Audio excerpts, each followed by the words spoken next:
All right. In three, two, one. Yo, everyone. Welcome to Filmmaker Mike and the Boys.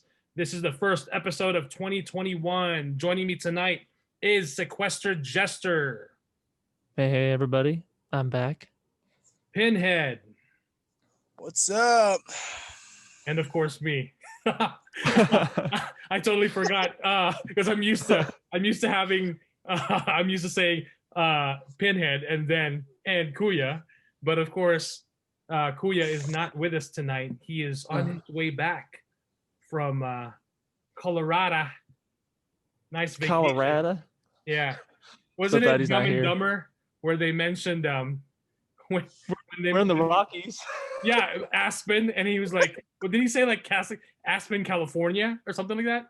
Or no? Oh, yeah. I don't remember what it was. I seem to remember he mentioned something like, I'm talking about a place called Aspen. Oh, yeah. Where the whatever the rivers flow like wine or something. Yeah. Where he's like getting all emotional because he wants to see what's her face? He wants to return the Swanson to Mary Swanson. Samsonite.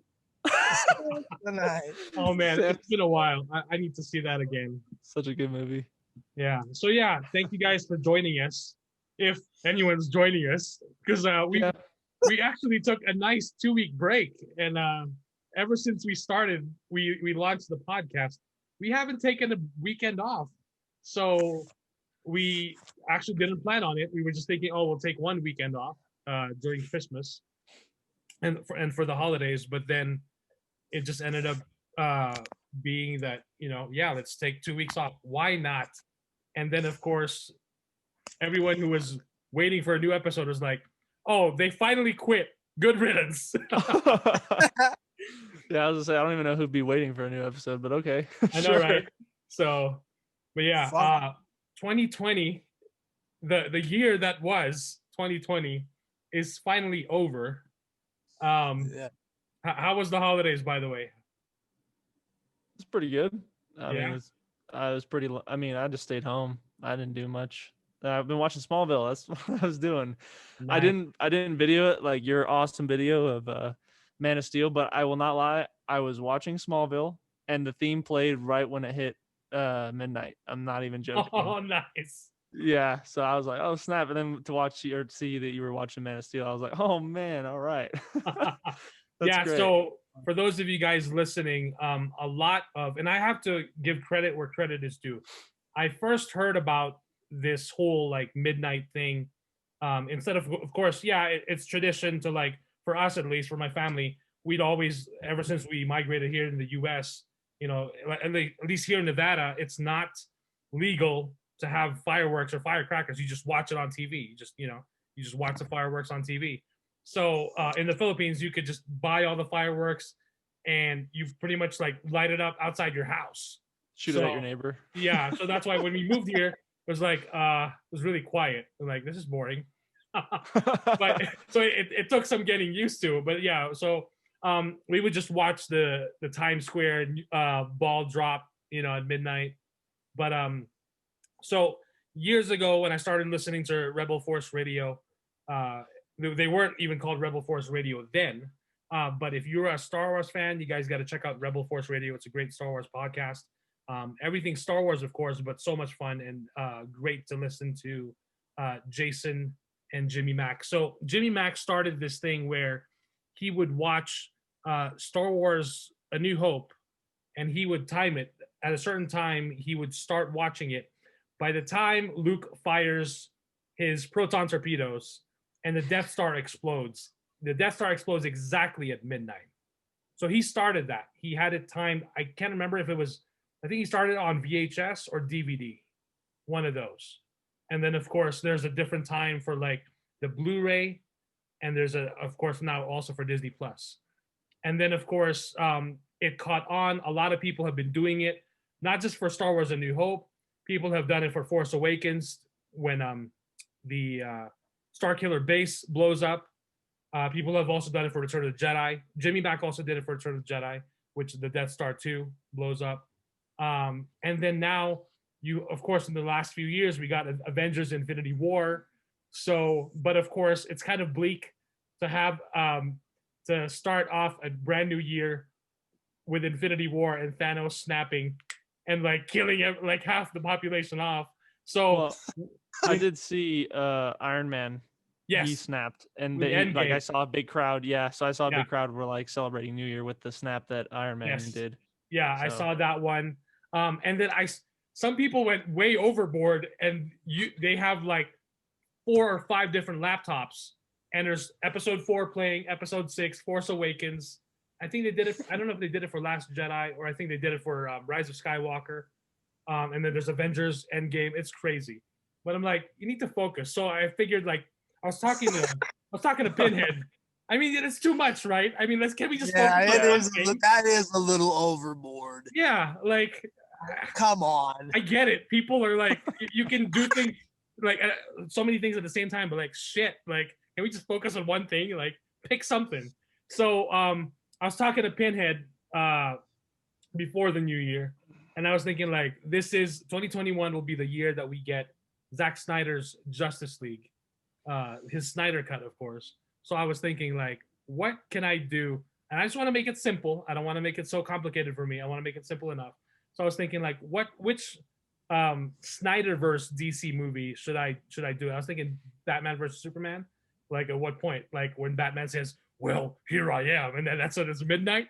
I was thinking of doing that, but I was thinking, like, no, let's do Man of Steel, because that's where it all started. And I even say it on my Instagram in the video, and I even put it on TikTok. The Instagram video, I think, is longer. It's like 2 minutes. The TikTok is shorter because I can only do like a minute.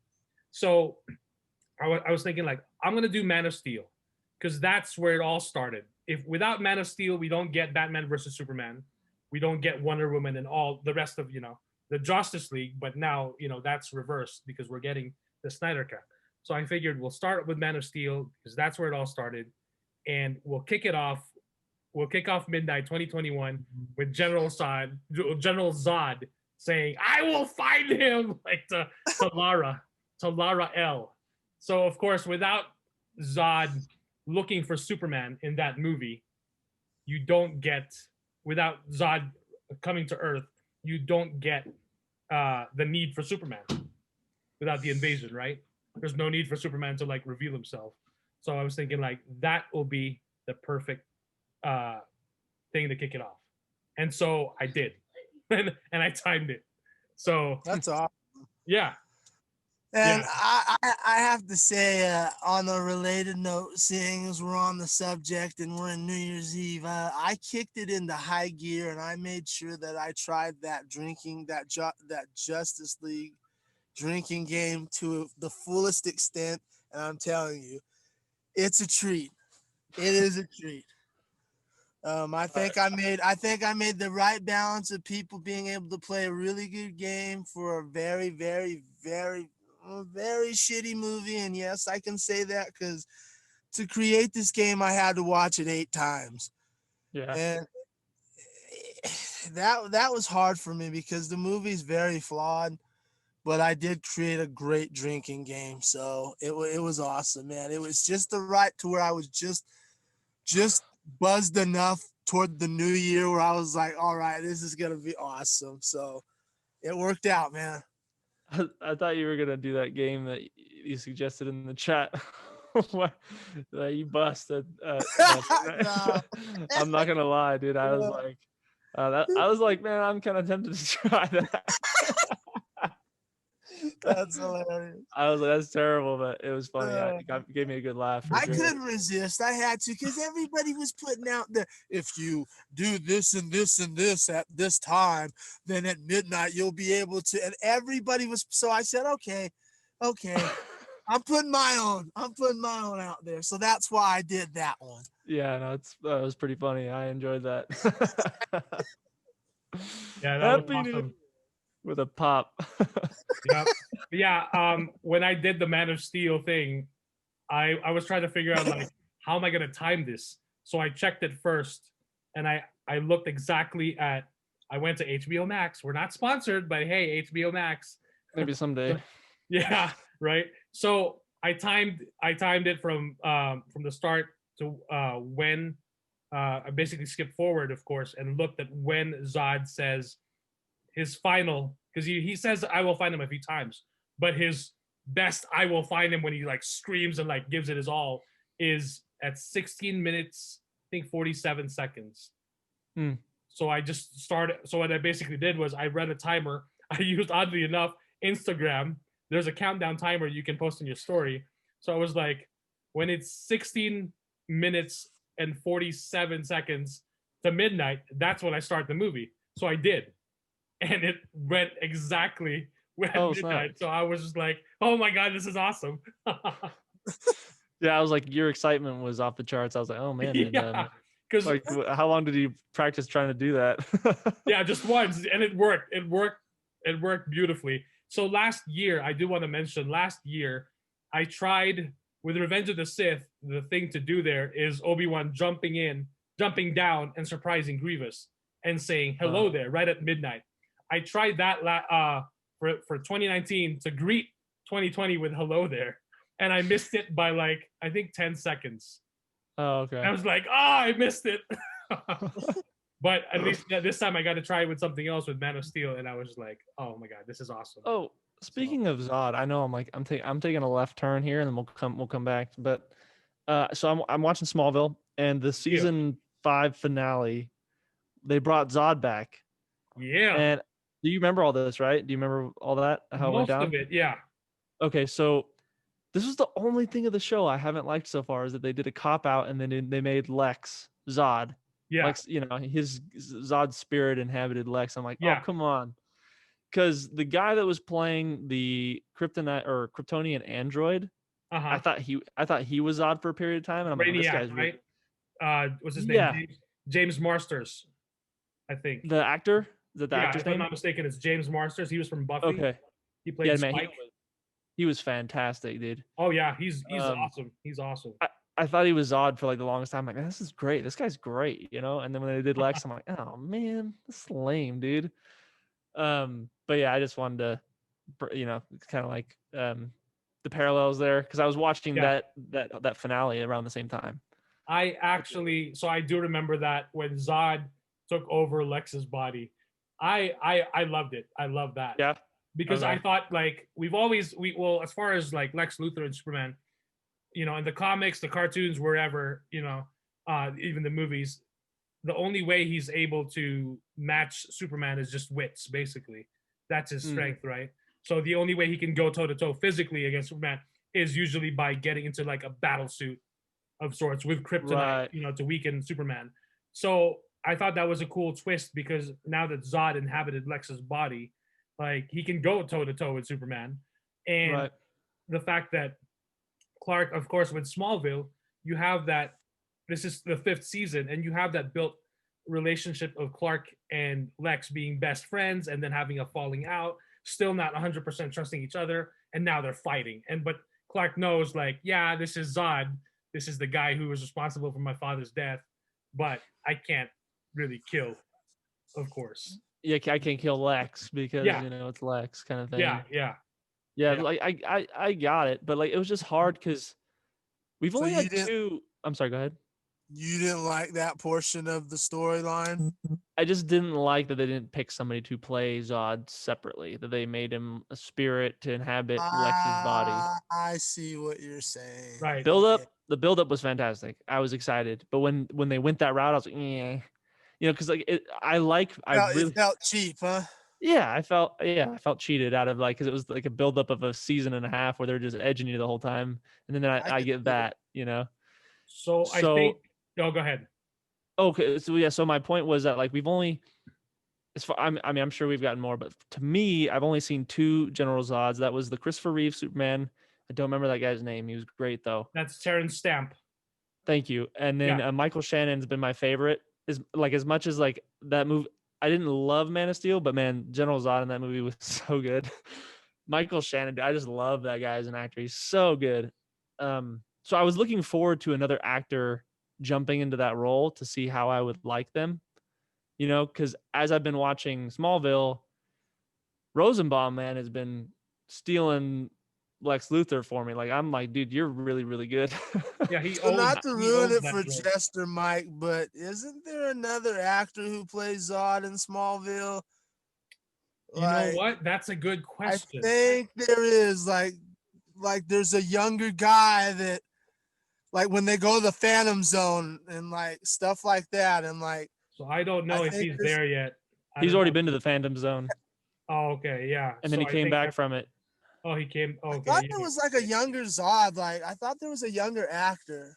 Well, you got like so when the Spirit of Zod came out of Lex, it looked like they used Stamp's like facial structure when the spirit was getting pulled out with CGI. No. It looked like that, and then that was all that we saw of like Zod. So if I'm right, you haven't got there yet, and there's a completely different actor that plays like young Zod. Yeah. Okay. So yeah, I googled it, and there is. I totally forgot. Yeah. So that's why I'm trying not to say too much because it gets into. But that's what I thought. Like you'll find. I don't know how you'll like him. I don't know if you'll be too much happier. I like the guy. But you'll find out on your own, and we can talk about that at a later date. Yeah, so I thought that was the case. Okay. Yeah, he only appears in one episode, so that's probably why I totally like forgot that part. Because as far as like I remember Lex specifically being taken over by Zod vividly. I remember that with the purple stone or whatever globe. Yeah, because like I'm also seeing other characters like we got Cyborg and Flash and we get a young Justice League essentially, and it's been really good so far. And then I just got the tease today of John Johns. I was like, no way, dude. I was so pumped. I was like, there's no way he's in this too. Because the dude who plays Aquaman in there is in Titans. Yeah, Alan Ritchson. Really? Yeah. Who's he playing Titans? Yeah, so the hot dude or what? Oh. I'm trying to. Have you met Oliver Queen yet in Smallville? Yeah, he's been part of the season already. He should be there by that point. So Oliver Queen, what's his name? The guy who plays Oliver Queen in Smallville. Okay. That's. I've never seen him before. I haven't seen any of the actors, I don't think, before. Yeah, so. Or I take that back. I've seen the guy that plays Cyborg before. I don't remember his name, but I've seen him around. He was on the Disney Channel. He had like a few things there. Maybe I saw him when I was growing up then. Yeah. Or something. So Justin Hartley plays Oliver Queen in Smallville.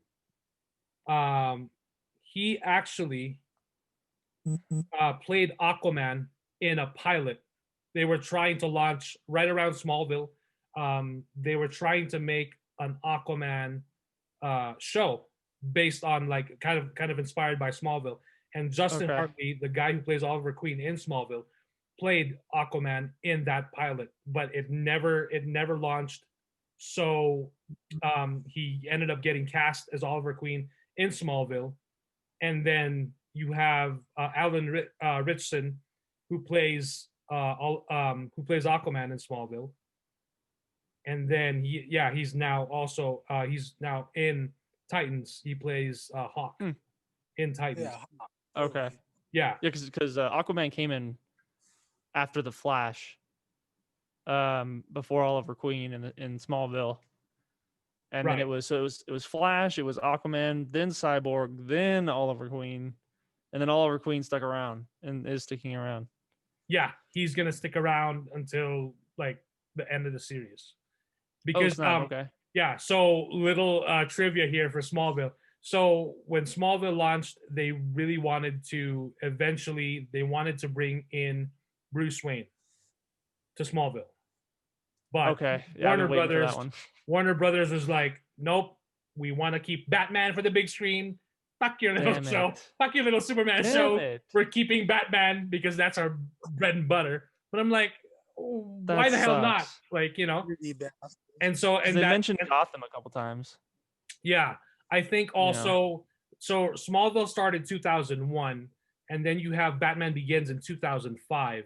When Christopher Nolan started working on Batman, I think he specifically like of course his pitch and his approach was very like, of course, to get away, because let's remember the last time we saw Batman on the big screen was Batman George Clooney in Batman and Robin in '97.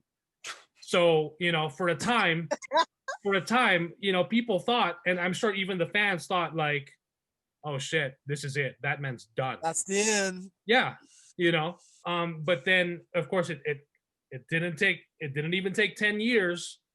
Christopher Nolan had an approach, and he had a vision for it where it's like this is Batman, like a very grounded Batman.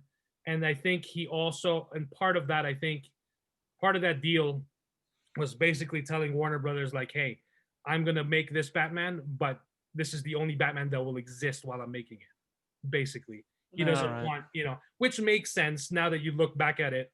It would have been at that time, it would have been confusing to see a Batman on TV, and then because when Superman Returns came out 2006, when you saw that, when I saw that trailer, it was like, that's awesome, it looks awesome, but I was hoping that I would have seen Tom Welling on the big screen, and I'm sure a lot of fans. Yeah, that's what agitates me. It's like, I get that, so what's the excuse now? Like, we've gotten to a point where we can see that we can have a big screen Flash or a small screen Flash. Like, I'm tired of like this Batwoman shit and this and that. Like, we could have a live adaptation of Batman on the small screen. We need to get to that point. Yeah, because in Crisis on Infinite Earths, when they do the crossover and they first introduce, I think that's the first time they introduced Kate Kane, Ruby Rose's Batwoman. Yeah. The only Batman we see, they actually the Batman we see is not from her timeline.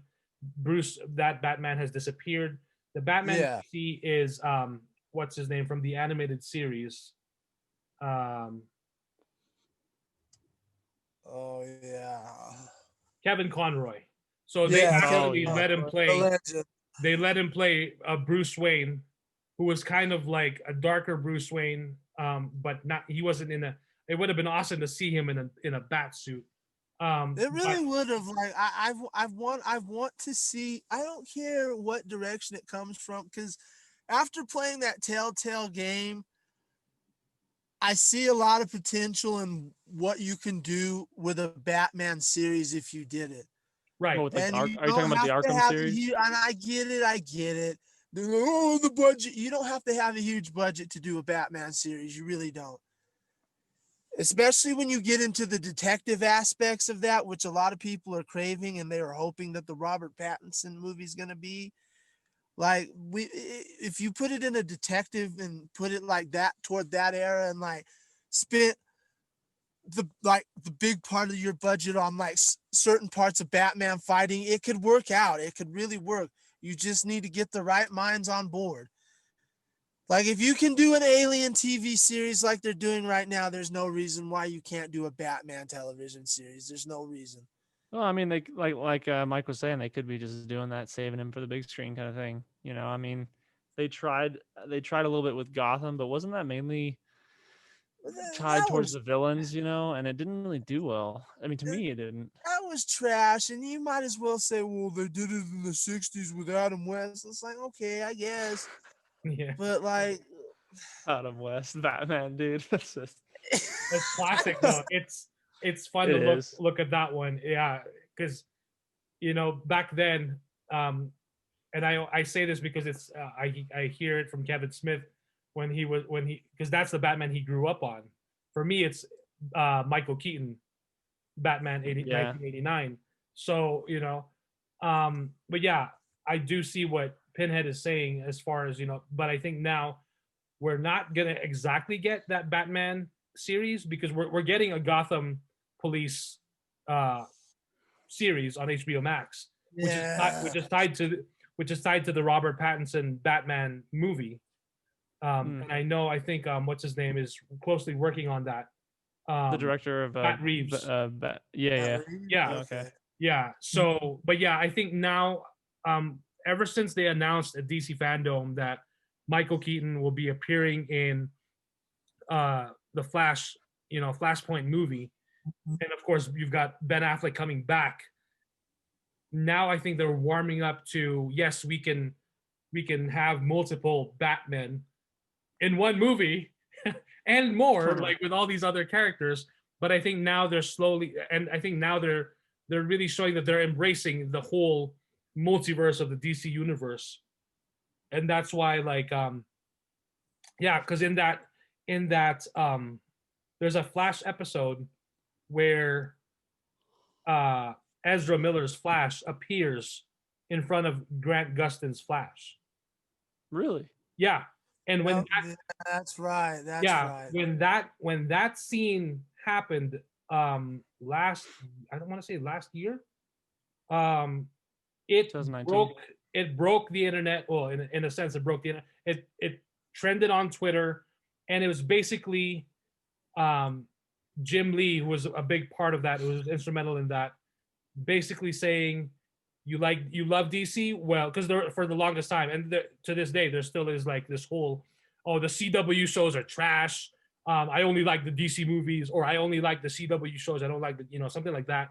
But that was basically Warner Brothers saying, like, you like DC? Well, you can like this and that, but they all exist in one big multiverse. So when they did that, it really sent a message, and the fact that saying, like, this is all connected. Yeah.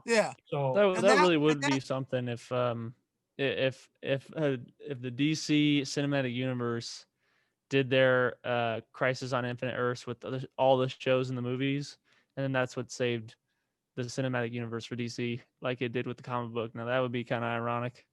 Yeah. Interesting. Yeah. In essence, yeah. It started there, and the fact that you've got now you've had the release of Snyder Cut movement for like the past 3+ years now. And then, of course, early last year in March, that's when we got the announcement officially from Zack Snyder that it's going to finally happen. The fans really showed. Go ahead. You got people, as you're about to allude to, with the fans, you got people working there in power now that are actually going, we better listen to these fans, because now we're in a pandemic. We had power before, but now in this pandemic, that's the one good thing that came out of this, is you're going to start to listen, because if you don't, like I've said in other posts that I've done on my Instagram, you're going to feel the boot of the entire consumer base start to be put on your throat if you don't listen. So now you're starting to get people in power who are listening to the fans. And yeah, I know there's certain people who really don't like the fact that fans are getting what they want, especially the Snyder Cut. There's certain people. Oh yeah. They're mad, right? They're like, this is an embarrassment because they shouldn't be. A corporation shouldn't buckle the fans. You're wrong. A corporation should buckle to fans, because if they don't, it'll go away into the wind, and your corporation won't be there anymore. So yeah, the corporation should buckle to the fans, because the fans are the ones that pay for the tickets and that pay for the comics and the games, etc., etc., etc. So watch what you say about the fans when you're talking. Watch your mouth.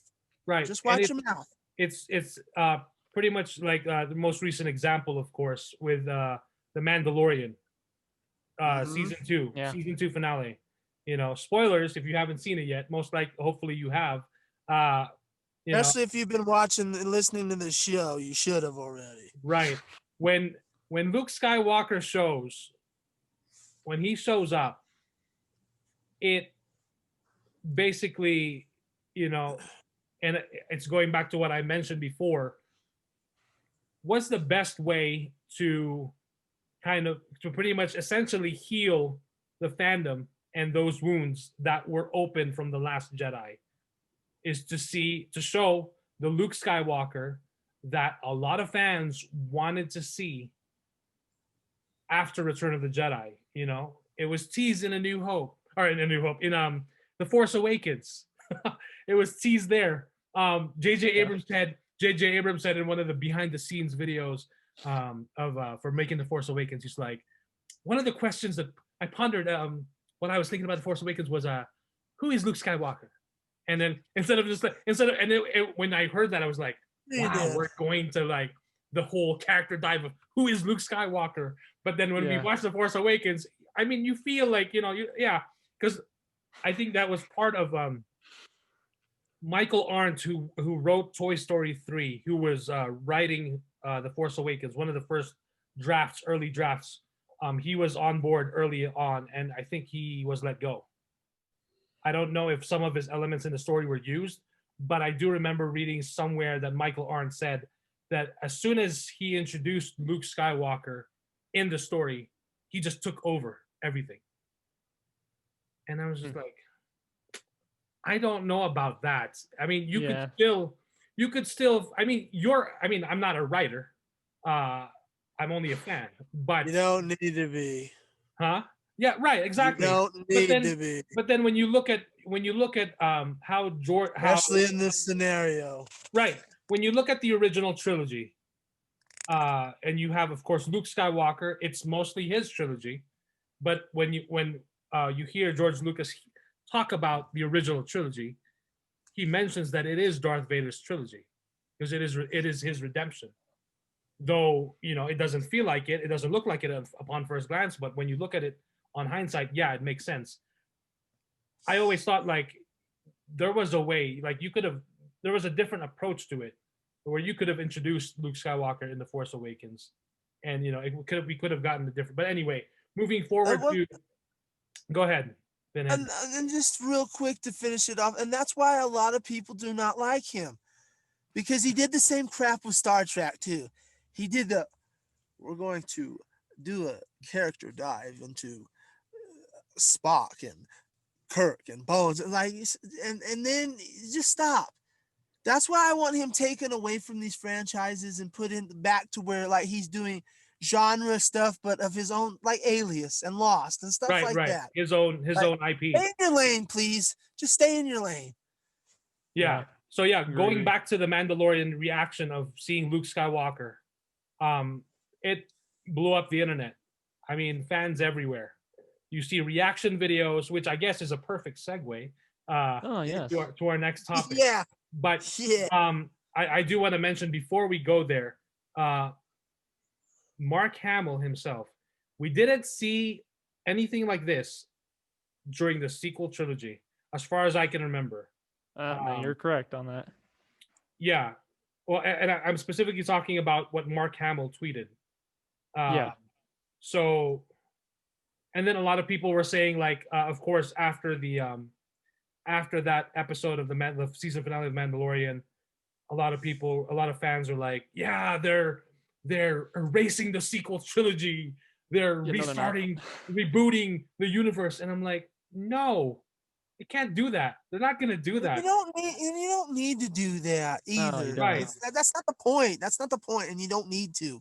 Right. So Mark Hamill tweeted, this was on December 30th. So he tweeted, sometimes the greatest gifts are the most unexpected and something you never realized you wanted until it was given. Hashtag thank you, John and Dave. Of course, for Jon Favreau and Dave Filoni. And he included a picture of Luke Skywalker in the as he appeared from the blast doors, from the bridge with the green lightsaber. So, just that overall reaction to that was insanely positive, that everyone loved it. Everyone loved it. You see reactions of fans, and even older fans, well into their 40s and 50s, tearing up as they saw the Luke Skywalker that we all saw from Return of the Jedi. Now, granted, there's also a lot of people who are like, how does Luke go from that to the Luke we see in The Last Jedi? But I'm like, there's a lot, and that's the thing. Yeah, we don't see it. Or at least we haven't seen it yet. But there's still so much time in between the timeline. So, and then of course, a lot of people were like, "Oh, Luke takes Grogu Grogu's gonna be killed by Ben Solo. But I'm like, hold up, let's Yeah, I check the kind of think facts that too. here, because Mandalorian happens 5 years after Return of the Jedi. Ben Solo is born a year after. So by Mandalorian, Ben Solo is 4 years old. There's still at least like what 15 to 20 years until he grows up, Yeah. of course, and then turns to Kylo Ren, and then does his thing on the Jedi Temple that Luke builds. And I personally don't think John Favreau and Dave Filoni would just allow Grogu's Baby Yoda's fate to be massacred in that in that Jedi temple. Like there's so Yeah. much that can still happen, and they know how much fans and how much people love Baby Yoda. It doesn't make sense for them to just write him off and say, "Oh yeah, he dies." He dies in that massacre. It adds to Kylo Ren's villainy. Yeah. Well, we don't know he's going now we really hate him because he killed Grogu. and that's a good cheap way out. But we don't know that Baby Yoda, Grogu didn't go completely. Gorgoroth could have completely went a different direction by the time that happened. So exactly. So see, that's the wonderful thing is that I hope we get to witness, or I mean, hopefully I'm alive in these times where we get to see these stories be told of Luke's downfall or whatever till we understand his point in The Last Jedi. Right. Because I mean, unfortunately, right now I'm just at the point where I think Rian Johnson just pissed on everything. But hopefully that when they decide to make future content, that it makes me appreciate those films later. With new stories being told. Right. You have a better chance than Star Trek fans do. I'll tell you right now. Dude, So see, I know because I like Star Trek a lot. I do. I like Star Trek a lot, and that's what bums me out with like Discovery and Picard. It bummed me out. So I think what's really going to happen with the sequel trilogy, I hope that this is what eventually happens. The same way with what happened with the prequel trilogy, which now when a lot of fans have a deeper appreciation for the prequel trilogy, because when it was out, and that's what unfortunately really pushed George Lucas away from returning from making Episode 7, was he just got so much hate, and he figured like, I'm gonna slave away for these 3 movies for the next God knows 10 years of my life when I should be just retiring. So but yeah. So yeah, who knows? I'm hoping that the sequel trilogy, 10 years from now, 15 years from now, will, and again, and I think that's also like, yeah, when you look at the prequel trilogy, I personally love the prequel trilogy because I thought it got better and better each film.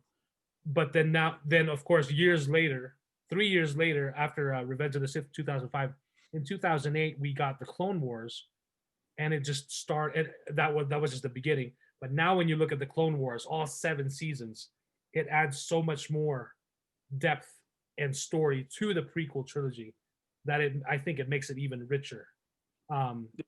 Agreed. As one big story.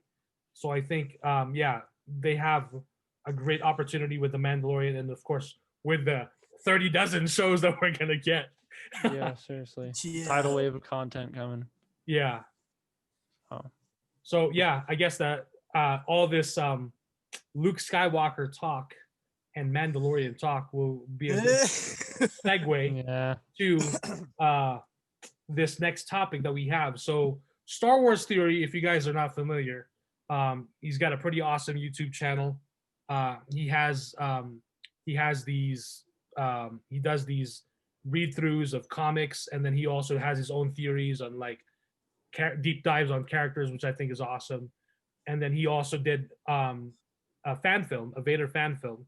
If I'm not mistaken, he self-financed that first episode. Yeah, I think it was about 100 Thouy is what he dropped on it. Yeah. Because he fought with Lucasfilm for a little bit on like some issues with like property rights and stuff like that. I mean, he was very respectful, but like it's just things that come with the territory. Right. And if you guys don't know who he is, I highly suggest you check him out. He's just a sweet genuine human being. It seems like from his content. I've been watching him for a couple years now. Just seems like an overall great guy. And if you haven't checked him out and you like just Star Wars content, and like, there's a couple theories that he's had that were correct and spot on. So I would suggest checking him out. But go ahead, Mike. Yeah. So what happened was he did a live reaction. It's a live reaction, right, to the Mandalorian season 2 finale. Yeah, So it he was live. he does watch parties with every episode Okay. with his fans live, and that's what it was on. Right. What we're about to jump into. Yeah. And so what he of course when that scene happened, when it was revealed that Luke Skywalker was there to save everyone, save the day essentially, he started reacting just from pure gut emotion, and he started tearing up. So, and if I'm not mistaken, he mention like he was like 6 years old again, something. Yeah, because I know he's had I don't know his full backstory. I know he struggled with chemo. Yeah, he had to go through some cancer. Yeah, a lot of bullying. I know he struggled with. So like at 6 years old, when he was showing those movies, Luke's always been that like I guess hero that that he looked up to. It was just that's just his hero that he looked up to. Yeah, so to see him like this, right. to see him like this in this situation, to what I saw were genuine happiness, and just crying over genuine happiness. I mean, I don't understand that reaction because I don't feel that way. I'm excited and my heart's pounding, but I never looked up to characters like that in a movie or anything in that way. So I didn't understand, but I was like, there's certain situations where you're watching something and you're kind of pulled back out of it because it's awkward or something like that, because it doesn't feel right. This was one of those situations I was just kind of like, I saw where he was coming from, so it didn't really bother me. But I don't say anything if it bothers me. I think it's rude. I just do. So I mean, it was quite pleasing to see his overall fan support, for Right. And he's defended other fans that have had emotional reactions to either trailers or other kids that were bullied for the same thing that supposedly he's getting bullied for right now. Right. But yeah, go ahead, you can continue on that. Yeah, so this is from variety.com. This was posted on December 29th, 2020. The title of it is How a Lucasfilm Exec's Tweet Reopened the Wounds of The Last Jedi. So Lucasfilm's Pablo Hidalgo apologized for tweeting, "Emotions are not to be shared," quote unquote, in a thread about a Star Wars fan's emotional reaction to The Mandalorian. But the damage had been done. This is written by Adam Very. So, yeah, Pablo Hidalgo, in response to Star Wars Theory's emotional reaction to that part of the Mandalorian season finale. So it says here, December 17, a popular Star Wars YouTuber joined roughly 30,000 fans as he live streamed his reaction to the season 2 finale of The Mandalorian. YouTuber, who most often goes by the name of his account, Star Wars Theory, has also been referred to as Toos in some press reports. Watched mostly in concentrated silence during the first 30 minutes of the episode. But when a telltale X-Wing fighter cruised into view, he jumped in his seat as a childlike grin washed over his face. "Don't give me hope, bro," he said to no one in particular. Roughly a minute later, when he saw a cloaked, hooded figure wielding a green lightsaber appear, Toos burst into tears, certain of what the episode later confirmed it was Luke Skywalker. For the next 15 minutes, Toos wept as the episode unfolded. When it was over, he seemed slightly embarrassed, but mostly in dumbstruck awe at the deep feelings the episode had evoked in him. "Thank you, Lucasfilm," he said, still wiping back tears. "This was what the little 6-year-old in me wanted to see." 10 days later, Toos had a different sentiment entirely for Lucasfilm, exposing once again the delicate and precarious relationship between the studio and its most vocal fans. And at a moment when it seemed like Lucasfilm and Disney had put the worst of Star Wars fan unrest behind them, Toos posted to Twitter, that he'd noticed that Pablo Hidalgo, a top executive in Lucasfilm's story department, was commenting on a thread that was ridiculing Two's emotional reaction to Luke's appearance on The Mandalorian. Because Hidalgo's account was private, however, Two's could not see what the exec was saying. And then, quote, I'd hate to believe he would join in the teasing as a Lucasfilm official. Two's tweeted to his 101,000 followers, asking anyone with access to Hidalgo's account to send him a screenshot of his tweets. That's when he learned what Hidalgo tweeted: emotions are not for sharing. Two's was outraged, interpreting Hidalgo's remarks as indeed piling on the mockery of his genuine emotions. By that point, Hidalgo had deleted the tweet, but rather inexplicably, he also put a screenshot of it as the banner over his account. Two's took it as more trolling. So you're telling people it's not okay to have emotions about the work your company produces, and you make fun of them for crying? He tweeted, not okay. And then roughly 20 hours later, the executive apologized. I wish to clarify that my post that emotions are not to be shared was sarcastic, self-mockery, and was certainly not intended to be hurtful to anyone. And I'm deeply sorry that it was. Hidalgo posted to his Twitter account, which he made public. Since Hidalgo's account is unverified, Variety has confirmed the authenticity of his tweets. As a lifelong fan, I appreciate fans expressing how they feel. It's what being a fan is about. He tweeted that. Hidalgo did not address placing the offending tweet as the banner over his account, but a source close to him says he did so briefly, not out of malice, but after people began asking his private followers for screenshots of the deleted tweet. The damage, meanwhile, had been done. By the time Hidalgo apologized, Two's YouTube reaction video about Hidalgo's tweet, in which Two's discusses how much Luke Skywalker had helped him when he battled cancer, had already amassed 500,000 views and was trending on Twitter. So Two's reaction had itself inspired its own backlash, with several posters suggesting his outrage was a willful misreading of Hidalgo's intentions, a good way to generate more traffic to his channel and revenue into his pockets. And once more, Star Wars fans were fighting with Lucasfilm and with each other. Two's did not respond to multiple requests for comment. A spokesperson for Lucasfilm declined to comment. So all of this comes just weeks after Disney announced the most aggressive expansion of the Star Wars franchise in its history, with 10 new Disney Plus series along with The Mandalorian in various stages of development, in addition to feature films from directors Patty Jenkins and Taika Waititi.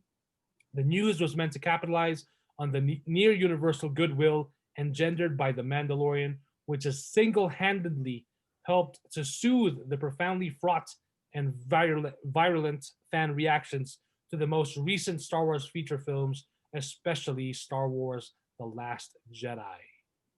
So it goes on, but yeah. Yeah. No, when I saw this happen and I saw Pablo's tweet, my initial reaction to it wasn't seeing it as an attack. I thought he was being sarcastic.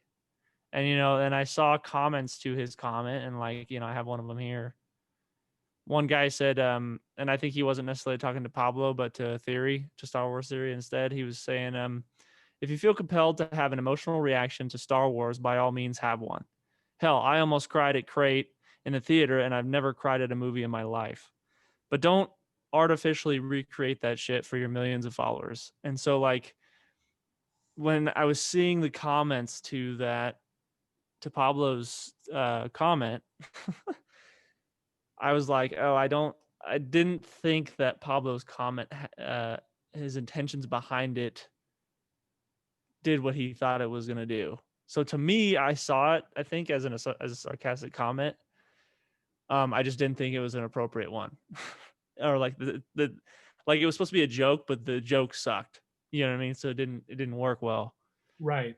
And then, for me, I'm not I don't follow Pablo stuff because I've seen just how his sarcasm and sometimes he just seems like he's really rude to the fans, and maybe not in a malicious way, but just for comedic reasons. Maybe I didn't really like it. It's just not my kind of humor. So I never followed him, and I just kind of thought he was a jerk. But to just jump on the bandwagon that he was just slamming Star Wars theory, I didn't really buy either. I thought it was a rude comment, but I don't think he meant it in a malicious way, or like, you know, I thought he was trying to say a joke, and it didn't go well. So full disclosure, because I know nothing about this guy. Isn't this the guy that throws temper tantrums and attacks fans on his Twitter, and he throws fits all the time? Is this true, or like what is with this guy? So that's a good question. I don't. The only reason why I asked that is because if, let's say for the sake of argument, that is the truth, and this guy goes around like everybody, like the fandom minister swears he does, like Jeremy from Geeks and Gamers and all these guys, they swear that he goes around and he does all this nonsense, especially after The Last Jedi. Let's say for the sake of argument that he does that, then he's a hypocrite. Right. Because the fact of the matter is, regardless of if it was a jab at him or Star Wars theory or not, or regardless of if it was a joke or not, he's still a fucking hypocrite, because those are emotional responses that you have put out there on the internet. So don't criticize other people. Don't go around and try and clean up their closet when your closet is dirty. Okay? That's my point. If this guy has a history of this, Lucasfilm, you need to take note and think about, you know, having the young man take a step back, because if he's really throwing temper tantrums and throwing tables over and getting mad that fans are happy, that's not a guy you want working at your company. It really is. I agree with you on the aspect of the hypocrisy, because I mean, you know, it's just not appropriate, I guess, if you're working at Lucasfilm. You know, I understand we all struggle with hypocrisy and stuff like that, you know, myself included, but I just know that he was having some pretty hard battles with the fallout from The Last Jedi, and I'm sure he became distasteful with fans, and you know, over time, it just that stuff kind of just, you know, molds you in a way over time. And that's but his fucking job. No, I agree. I'm not justifying his actions. I'm just trying to like play somewhat of devil's advocate. Job. It's his job to go out in the world and create something. And if someone doesn't like it, it's his job to chew on it and say, hey, if you don't like it, that's too bad. Right. You know, a good example, and I don't like to bring his name up all the time, and I haven't before here, but I do in my circles, and he's a good example. He's a good example of what I'm like, and Kuya will be able to understand this, and he'll be able to tell you in the next episode. This guy is a perfect example of fuck your feelings, I don't care. And that's Alan Moore. You know, that's Alan true. Doesn't care. He doesn't care how you feel, this and that.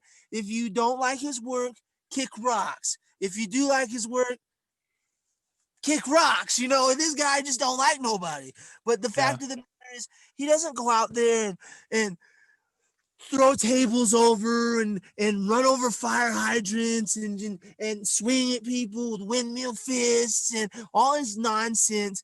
He just goes, I don't care, and I move about my day. And like I said, I don't know anything about this guy, so I can't talk about him. But if that's Pablo Hidalgo or whatever, what's this guy's name? Yeah, you got it right. Yeah, Pablo Hidalgo. If that's his approach to things, you need to grow up. Grow up.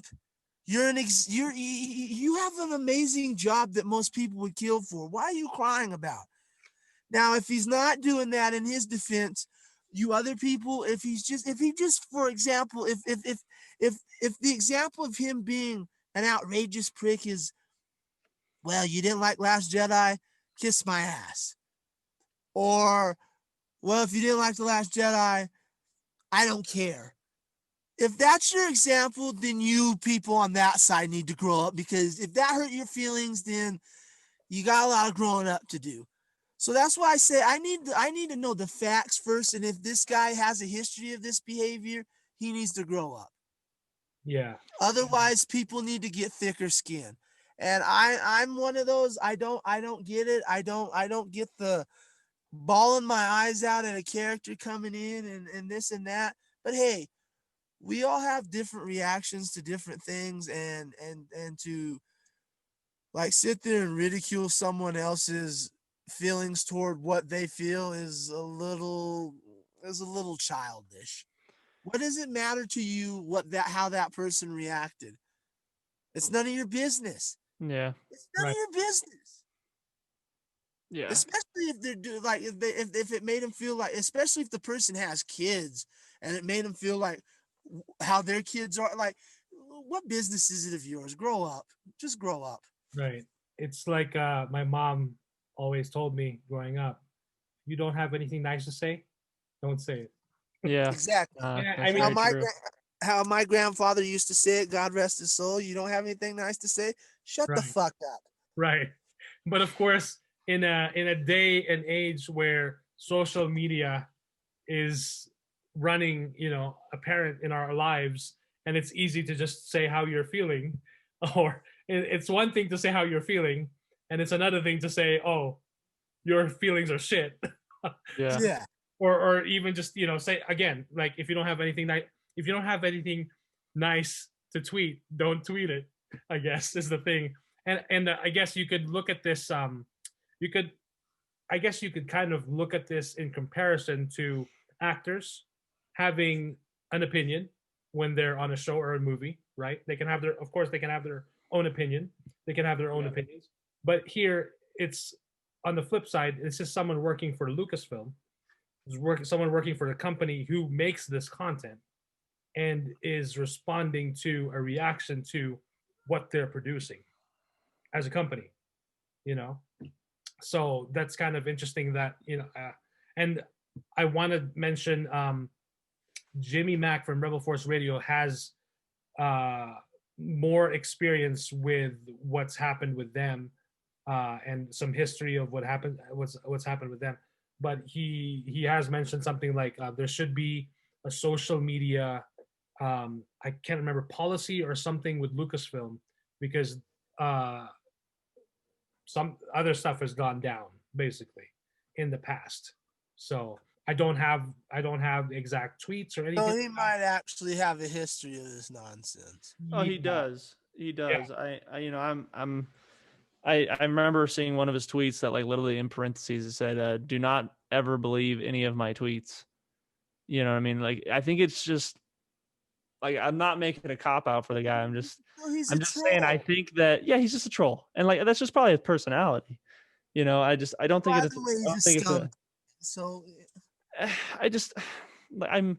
think it's his personality, and it's the way his humor rolls. I just don't think it's an appropriate position to have at Lucasfilm if that's your style. You know what I mean? Maybe as a YouTuber, sure, but as someone that's supposed to be, I don't know. I look at Lucasfilm like it's supposed to be a safe place for fans. I can't fault that, Jester. You guys know, just especially in the break room with and Rob brings it on a lot, but I like trolling people too, but there's a time and there's a place. If we're in the middle of, if we're all sitting if we're at our jobs and we're sitting in the middle of the break room and Greg's throwing a meeting and I stand up and I go, "Hey, how about the sausage?" and I'm trying to be funny, you don't do it there. Yeah. If he looked over at me and went, "Get the hell out of the meeting and stay out," he'd have a right to, because it's inappropriate. Yeah. If I did that something, I was joking with the boys, that'd be one thing. But I'm in a professional setting, you don't do certain things, and that's the point. If he's a troll, fine, and if that's his mentality and that's his sense of humor, fine.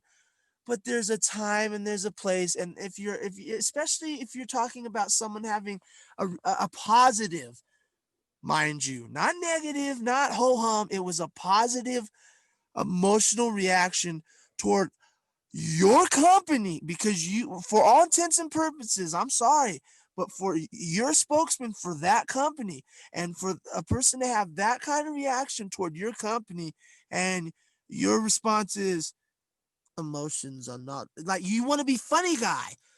Yeah, agreed. I agree. Like, what, like, there's that's inappropriate.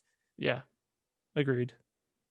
100%. So I'm just saying, there's a time and their place. So either way, be discreet and learn to be a professional. We've had this discussion with other people, and I don't understand with other people in this business, and I don't understand why in this business professionalism has been thrown out the window. I just think it comes with the territory. More lately in these last 5 to 10 years, where professionalism is just kiss it goodbye. I just think it has to do with the fact that everybody has access to everybody. You know, it's a lot easier now. That's the case too. That's true. You know, so I just, and you know, over time you just kind of develop like a defense mechanism, you know, with betting on your personality, and then that's just kind of how you deal with stuff. Especially, it's just weird. It's weird now, man. Everybody has access to everyone. It's strange, you know. And I'm sure a lot of those people in those positions that may not have grown up with it just don't really know how to. I mean, for crying out loud, the people that do grow up with it have no idea how to range this whole monstrosity that is the internet nowadays. Right. You know, like, goodness, I'm still figuring it out. So I don't know. It's a big mess, but it was a sad situation. I just didn't think it was appropriate. But yeah, and I mean, after the victory lap that essentially the Mandalorian, did with season 2, like, what a way to end it. Like, it's united the fandom, and it's like, this is awesome. And we've expressed it on the show. Like, it's one of the things that really kept us going for 2020. Looking forward to the show every week. You know? Dude, they'll believe me, man. I know. I saw a reel yesterday on Instagram, and it was this guy.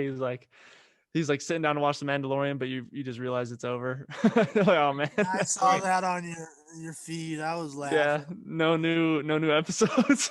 Yeah, he's holding his baby Yoda's close to his chest, over at the window, pawing at it like a poor puppy. Yeah, it's like, man, I felt that, dude. I feel you. Like, I miss that happiness I got every weekend.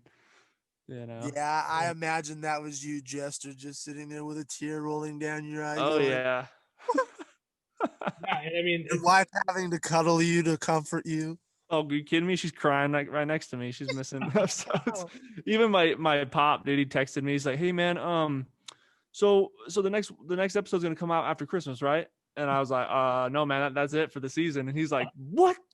No, it's coming out next Christmas though." Well, I think it's Book of Boba instead, right? Yeah. Yeah, so I was telling him that, and he's like, "All right, well, whatever. That's a bummer." Yeah, but hey, you know what? When you got to remember where we've been and where we're going. Back in the original trilogy days, they had to wait 3 years to get a new movie. And I remember. I remember watching the prequels when they came out, and then my mom having to tell me, that's it after the third one. No, there's not going to be any more. I'm like, oh man, no way. Yeah, it felt like it was all over. But lo and behold, this thing called the Clone Wars, because George Lucas felt like, I want to tell more stories. Yeah. Anakin has an apprentice, and you got Dave Filoni saying, no, he doesn't. And it's like, hey, man. Yeah, he does. Yeah, I was saying the same thing. She sucks. No, he doesn't have a apprentice. That's stupid. That doesn't make any sense. Yeah, and look at where we are now. Well, that's what I'm saying. Is like, well, he proved me wrong. Right. And in this day and age, I mean, as far as The Mandalorian, we got season 1 last year. We got season 2 this year. It's not bad, No, it's not. I'm like, I have nothing to complain about. I'm just right. And instead of like just looking forward to one movie or one show, we've got freaking a dozen, like all these things now that are in development in different stages. I mean, they're filming Andor. The Cassian Andor series is in production right now. The Kenobi series, I think, is going into production soon. I think on Monday, if I'm not mistaken. Yeah. Tomorrow, I think is when it goes to production or starts filming tomorrow. Yeah. So, and then you've got the Book of Boba Fett is filming right now, if I'm not mistaken. Isn't it in post production? I think they're still in production. Oh dang! Okay. Wow. Yeah. Or it could be in post production, but I feel like who knows? But they're guaranteeing the Book of Boba Fett by Christmas of this year, so it's coming soon. I mean, it feels like it's gonna take forever, but it'll be here before you know it. I mean, Yeah, it will. 2021 now. So, you know, um, despite what's going on with, we're still feeling effects of 2020. Of course, it's not like, you know, Tony Stark, Iron Man snapped everything out of existence. Yeah, But if I'm being honest, I don't feel like it's 2021. I feel like 2020 has just got me by the balls and it's still dragging me over into the next year. So I don't right. feel But I like it's a think, new yeah, year at all. we're slowly getting there. I think we're Yeah. chugging along. So Yeah. all right. So moving on, going back to a little movie that dropped on Christmas Day, that debuted and is changing the game for as far as what we're going to be seeing uh, on streaming services. Wonder Woman 1984 dropped on HBO Max on Christmas Day. So I did get to see it on Christmas Day, though, of course, with the family there and my daughter. She's 6 years old. She likes Wonder Woman, but she likes Wonder Woman in cartoons. The movie, especially the first one is still pretty. I mean, she'll watch younger Diana, you know, on Themyscira, and she'll watch a little bit when she's training when she's older, which is Gal Gadot Wonder Woman. But she kind of gets freaked out still with what happens. But I was trying to just show her like I'm slowly working on showing her the mall scene because that's pretty kid friendly. I mean, the whole movie is, in essence, it feels like, except for a few parts. But yeah, it dropped on Christmas Day. I saw it twice on HBO Max, and then of course I wasn't even thinking that we were going to get to do a private screening, but earlier this week I just sent out a message to some friends and I asked who was interested, and we basically got 13 people to go. So for my group of friends, and then some you guys, unfortunately, of course, Pinhead didn't get to join us, and we did miss you there. Missed you guys too. Yeah, I'm not gonna lie, I did miss you. Yeah, I wanted to stroke your Well, beard. I was looking forward to holding your hand, especially during that last scene toward the end. I was like, man, Oh yeah. I'm gonna miss holding Jester's hand like this during that emotional moment. Life isn't fair sometimes. Life Yeah. just isn't fair sometimes. Yeah, there was a couple emotional moments where I was like I looked over at this empty seat next to me. I'm like, oh, he's not here. yeah. We did have Dan joined us from work. I did invite him on Friday night, just thinking like maybe he wants to check it You out. had a good time. Oh yeah, and he even texted me after. He said he really enjoyed seeing it on the big screen. He was planning to watch it on HBO Max, but then when I told him that when I invited him, he was like, "Why will I?" He can watch on HBO Max now and still enjoy it, but to see a movie first on the big screen is still something I think special. That's cool. Yeah. And he had a good time and he didn't shoot the place up. So I'm proud of you. I'm proud of you, Dan. You did a great job, and here's maybe to another one sometime down the line. I'm not gonna lie. I looked over at him like, will you hold me? But we're not there yet, so I can't. He wasn't there for me yet. I do want to mention when the movie dropped, or the week that it was going to drop, it had like an 80, I want to say 80+% on Rotten Tomatoes. Granted, we don't take Rotten Tomatoes here, like it's not really something, but I just thought it was interesting because when it dropped on Christmas Day, and it had early positive reactions.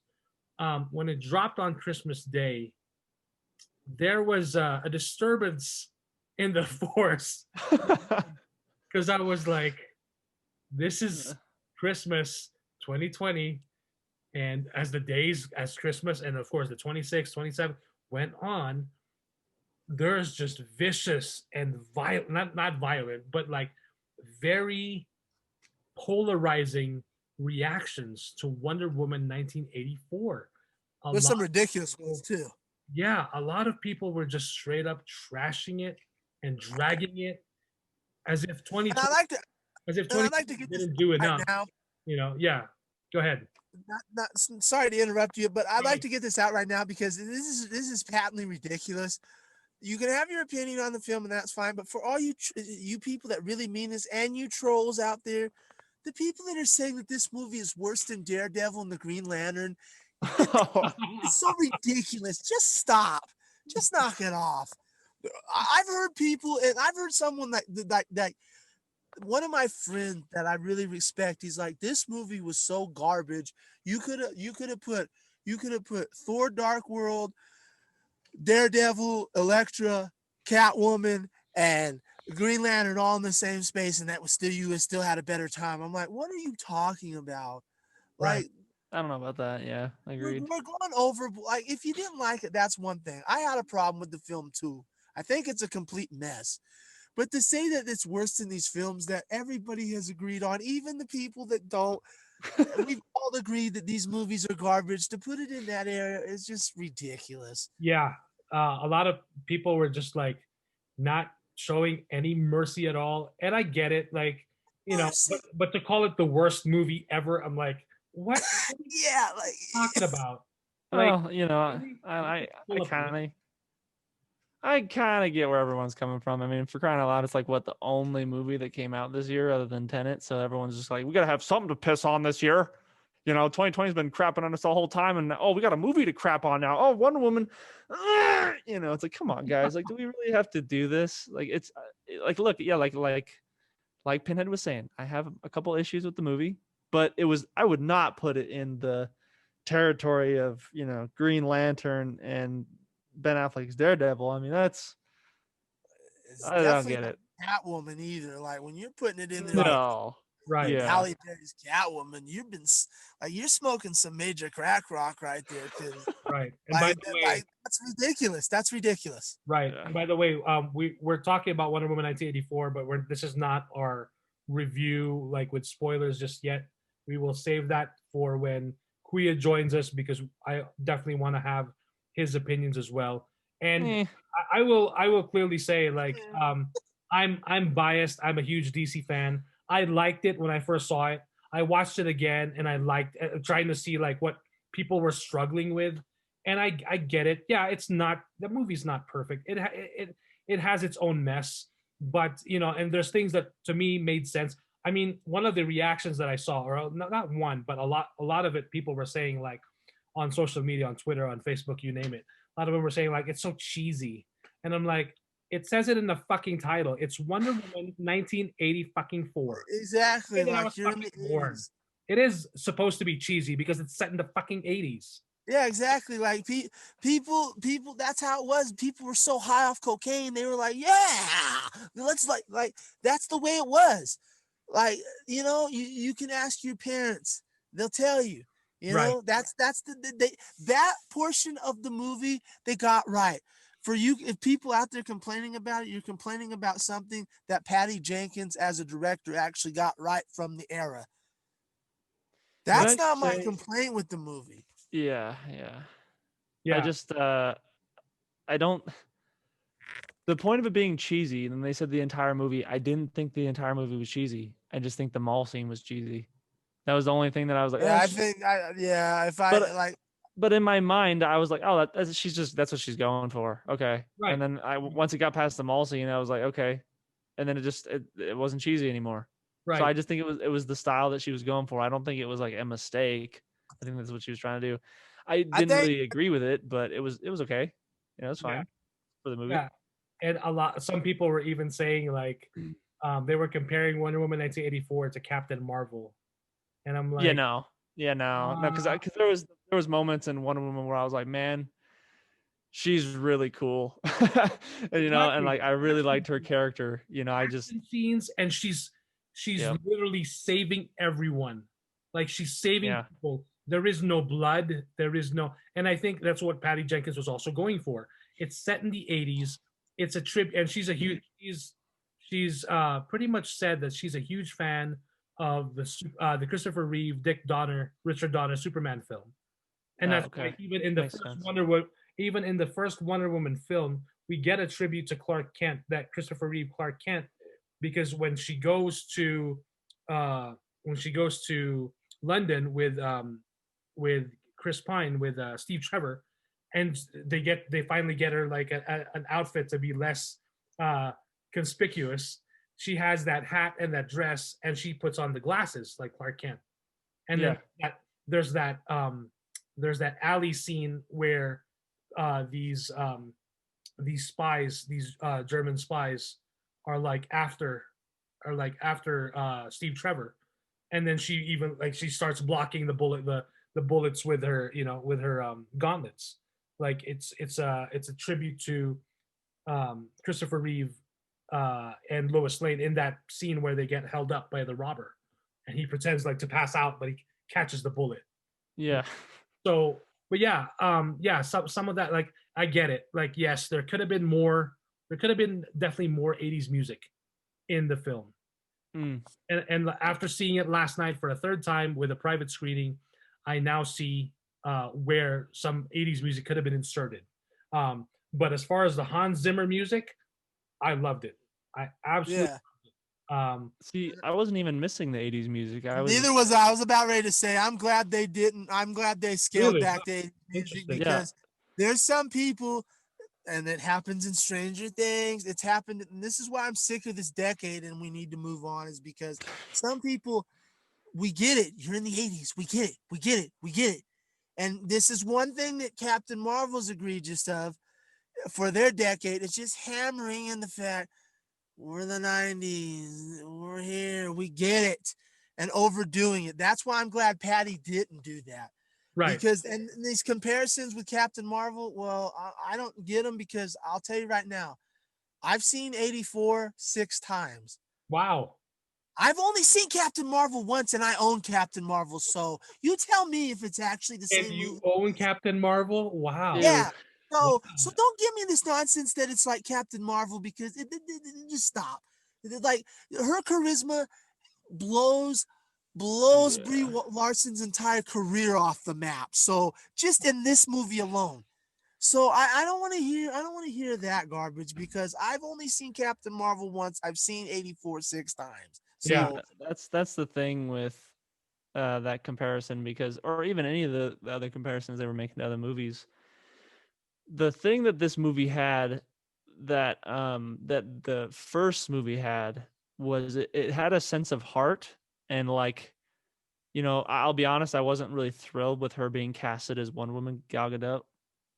I wasn't at first either. When she came on and she presented that sense of like character and her personality and just like heart, you know, and you feel in this movie this message that they are sharing with everybody.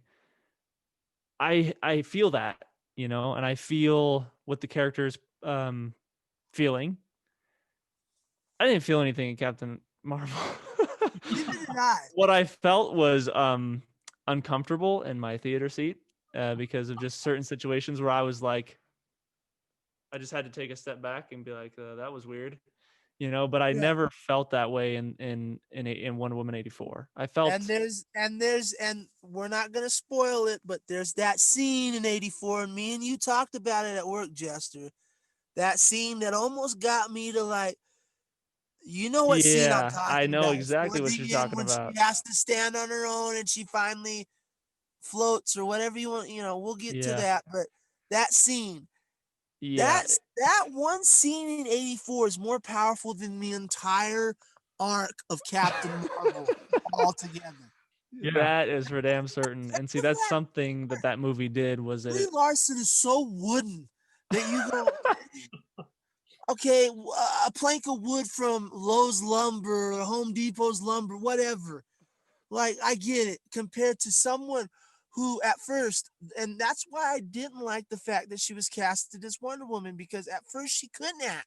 She really couldn't. Right. Back in, okay, if we were talking about back when she started with the Fast and Furious films and all this stuff, and she can't, fine. You could argue, yeah, she's a shit actress. She's proven her worth in she proved her worth in Batman v Superman. She got a whole movie to do it in Wonder Woman. She's proven her worth, and even in a piece of dog shit like Justice League, where she's one of the few highlights next to Ben Affleck's Batman. She's proven already that she can act, and I have a feeling and a problem with the fact that a lot of the biased of Wonder Woman 84 hatred comes to the fact that people are still hung up on this fact that she can't act, and she can. That scene almost made me cry. Yeah. Then I had to step back in the corner because this was when because I was watching with my grandmother. It was like the last thing we watched together before the incident, and I had to step back and like because she was sitting there and enjoying the movie. I had to step back when that scene came on, and I was like, don't make a grown man cry, as the Rolling Stones once said. I'm like sitting back. I'm like, yeah, I'm not gonna cry right now because she put on that powerful of a performance. So this nonsense that she can't act and that she can't do this, and trust me, I know what I'm talking about because I've studied acting. Like, I went to school studying acting. I paid for this shit. So I know what I'm talking about when it comes to acting. And she hits all the proper character beats that you need to be a good actress. So like I said, there's problems with this film, and I'll get into the critical issue next week in the issue when Kuya's here and he's seen it, he's got his opinion, and we can spoil the shit out of this thing. I will explain my problems with this. Same. Yeah, I'll do the same. But in the meantime, this mob scene that's developed, like I was talking to Mike at work, when Black Widow comes out and all these plot holes, the same plot holes, and you're not gonna do it. You coward punk ass bitches ain't gonna do it. You Marvel fanboys won't do it. But when Black Widow comes out and has all the mediocre acting and the bad CGI and the villain that wasn't there long enough that you expected, come with that same energy. But you hypocrites won't, because it says Marvel on the banner. Bet you won't. I bet you won't. Right. Because that movie will have flaws. There's no way it won't. Right. There's no way it won't. And you guys will kiss its ass when it comes out. I bet you. Yeah. Same pussies going, 84 is garbage and I don't like it. You'll be going, for the same flaws that you don't like 84, you'll be licking Marvel's lollipop with Black Widow. Like, I'm tired of this stuff. I'm tired of the fucking Marvel hero worship. Like, they're gods. Enough's enough. Well, see here, Marvel. I like Marvel a lot, but I don't like. So do I, but fuck them. Yeah, but see, that's the thing. Like, Captain Marvel, I didn't like. And I saw it once in the theaters, and that's probably the last time I'm gonna see it. And then, the other ones are okay. Some of them are okay. And with DC, it's just been like nothing came out for me that was good except for Christopher Nolan's Batman series. And then after that, when they were doing stuff, I was kind of like, I think it was Green Lantern that I saw, and it was like, yeah, it was fun, but I didn't love it, and so I wasn't really looking forward to anything else. And then Man of Steel came out, and I was excited for that, and I was like, yeah, it was okay, I liked Zod a lot, that was fun. And then when Wonder Woman showed up in Batman vs Superman, because I was struggling with that movie, and then she showed up at the end, with her theme, I was like, whoa. Yeah, I kind of like this. I kind of like this a lot. And then the Wonder Woman film came out, and I was like, wow, I really like this movie. I like this movie a lot. And I was like, this gives me hope for future DC stuff. It's got that dark grittiness, but it's got that sense of heart that I was looking for. And then if anything, Wonder Woman 84 did what it was supposed to do as a sequel. It showed us something new. It showed character progression. And it was still very enjoyable. Granted, I was a little bummed I didn't hear that like original theme, because I would start to like hear it coming, and I'd be like getting ready to get up, and then it would stop. I'm like, oh man, but it was still good. Yeah. So it was still good. I don't know. It's the one DC superhero that I, watching the cartoons growing up, I never really was like paying attention to. I was like Flash or, Batman. But for her to be like my main point of interest in the DC cinematic universe is interesting to me, because I really like her character. It's great. And it's good action. I mean, some really cool slow-mo scenes, the sense of like power, like when she's rising above the tanks. I think you see that in the trailer. Yeah. you know, and I was like, man, Yeah, like that's not spoilers. Like no, but that's what I'm talking about, is just that sense of, either is the mall scene. Like the mall scene, there's certain scenes in the mall. As much as I didn't like the mall scene, there's certain scenes that, like, that's what one thing I will say that this movie did. I can't wait for the third one because I want to see what Patty Jenkins does.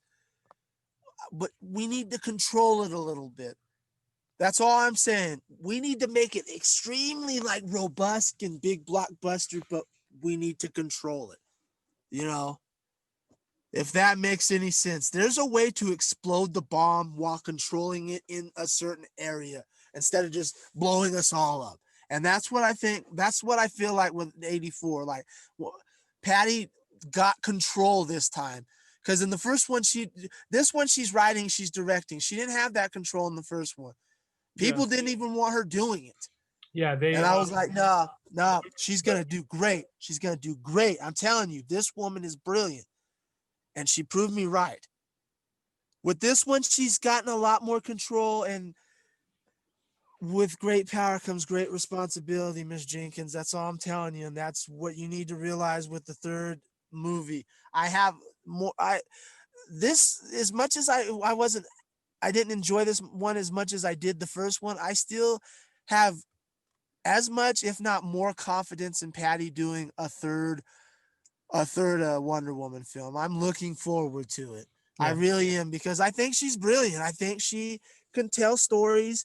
Even her worst storytelling is better than a lot of somebody's so-called masterpiece. So hey, makes me excited for Rogue Squadron, you know. It makes me excited for that too, because this is where there'll be a roadmap and she'll have to follow it. And I think she'll be able to do it brilliantly. Like, she won't buckle because she's already got 2 blockbusters under her belt.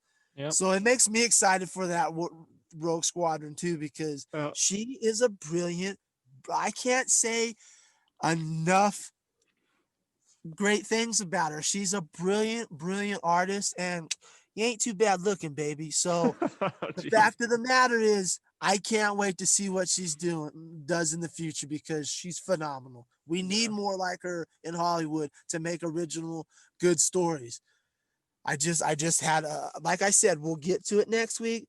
You just had a couple of things you did that kind of aggravated me, Patty, and we'll get into that next week with 84. And then they're valid that you know better as a professional, brilliant artist. I'm not calling you a filmmaker. You're a brilliant artist.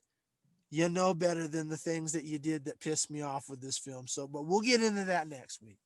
Yeah. So in that first Wonder Woman film, she went on interview. She's been on a bunch of interviews ever since.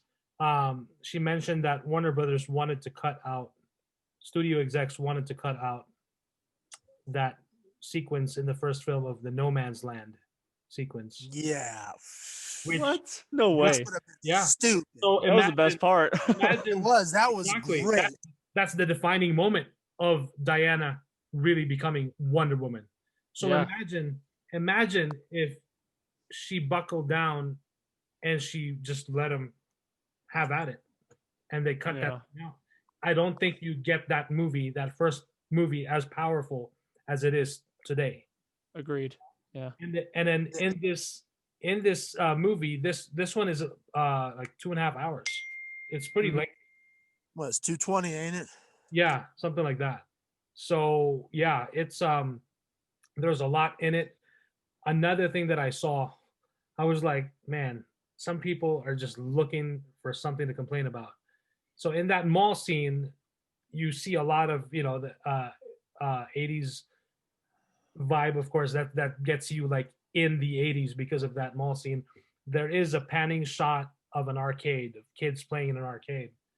And someone complained on Facebook, one of the groups that I'm part of, saying that one of the arcade machines in that arcade did not exist in 1984. I knew you were going to say that. I knew it. I was like, holy shit. I'm Last sorry, time I sir. checked, this movie is Wonder Woman 1984. It's not Wondercade 1984. It's not Wonder Woman in the arcade.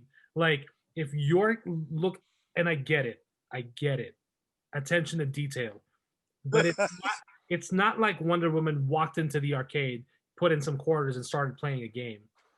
Playing the game that didn't exist at the time. Yeah, all right. Exactly. That's something else. But come on, Take it easy, grumpy girls. Dude, like come on. holy. And that's what I'm talking about with the hypocrisy. You same people won't cry about your hero Quentin Tarantino putting Jay-Z music in a period piece where it had no business being in there. But that's okay, you know. There can be Jay-Z music in an old slave piece, but you know, there wasn't nothing but way in the water. But you're gonna put Jay-Z and Nas, okay. But they won't cry about that because for whatever reason, I don't get it. People hate DC. Like they It's just really don't. There's something about DC, and it started with Green Lantern. I think that's where it started because I don't even know if it started with Green Lantern, to be honest, because no, I don't know. It started with Watchmen because really. Yes, because they don't like Zack Snyder and they equate him with DC. And it when the ball actually started because everybody kissed his ass with 300, which was a graphic novel, and they kissed that. Well, I mean, it was pretty cool. When he did Watchmen, especially for those Alan Moore diehard enthusiasts, you want to talk about toxic fanboys. Those guys got the ball rolling, and that's where it started. So no, it was with Watchmen is where this unrelenting hatred for DC started. Yeah, see, that's the thing with the and it's still and it's coincides with Zack Snyder. No, you're absolutely right. I now that you're saying that, I totally see that now because I remember when Watchmen came out. You know, the thing that I'm learning with Snyder, and that's partially due to the fact that Mike never shuts up about it, you know, so that helps. But as I'm getting older and I'm seeing more of his stuff, I find that if I go to the theater and I see a Zack Snyder movie at the theater, it's okay. But then when I go home, and it's been a couple of years, and Zack's been able to do whatever the hell he wants with his movie, aka a director's cut or a final cut or a Snyder cut with Watchmen. So I didn't like Watchmen when I first saw it, but then I saw his cut at home, and when I saw it at home, I went to the store a day later and I bought it, and I was like, this was really good. And then when I still have to watch Batman vs Superman's, Snyder cut. Well, but the same thing with I haven't seen that yet. See, that's what I'm talking about because I didn't like it. I didn't like Batman versus cut of what? Batman v Superman? Yeah, the ultimate cut. I saw that movie in the theater and I was like, me, and I never saw it again.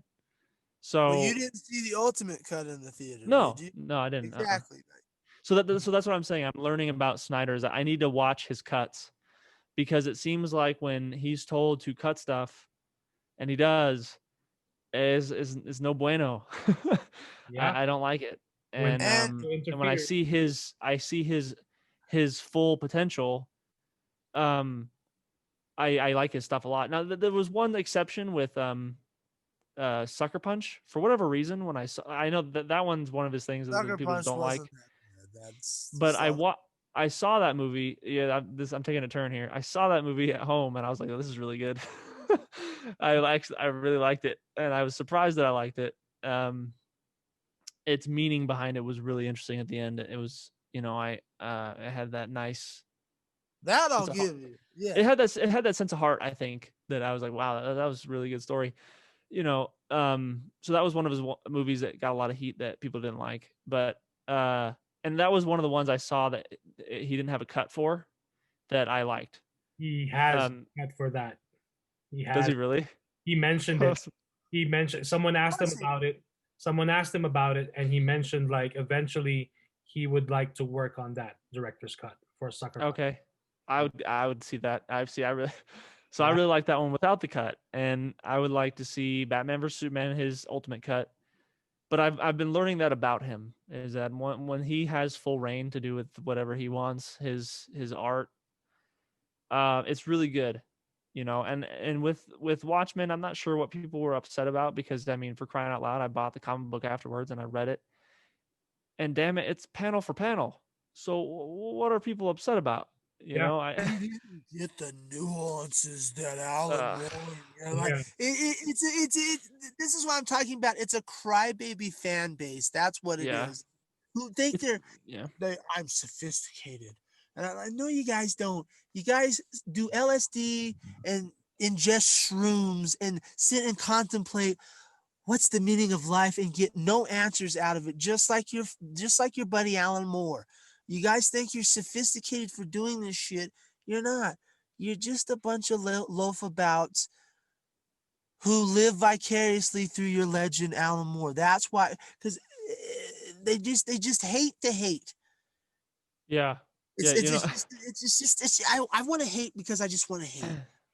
yeah, Because it's panel. If you look at it, it's panel, especially the ultimate it is. unpaneled cut. Yeah, Like it, when you take the 3.5 hour ultimate cut, which I think is the ultimate masterpiece of the whole movie, that is his masterpiece. It's still my favorite Zack Snyder movie, only second to his Dawn of the Dead remake. It is a masterpiece, and it's panel for panel exactly everything Alan Moore and Gibbons did in that graphic novel. So I don't know why you're bitching. The reason why you're bitching, it's because the name. It's because the name. yep. It's because the name Zack Snyder. And The reason why I bring that up is because, unfortunately, Patty's getting blowback from that, not just because of that universe, but because it's no secret that they are huge supporters of one another. They support each other frontwards and backwards, and because of that, now she gets blowback because you're supporting that hack. Well, Which is sad, because Zach it has is. It's pathetic. It's pathetic. Zach's visual representation on scenes. Like, man, that's something I can't take away from him. yeah, And I'm sorry, everybody. That's why you guys like 300, because dude, it's just cool, man. You know, I mean, for crying out loud, all those guys are wearing thongs and capes, and they're super badass. But nobody mentions that. You know, it's just like, no, they love him for it. Everybody, like, when that movie, I remember it. I remember he was the big name around Hollywood when that blew up, because, oh, who is this up and coming future?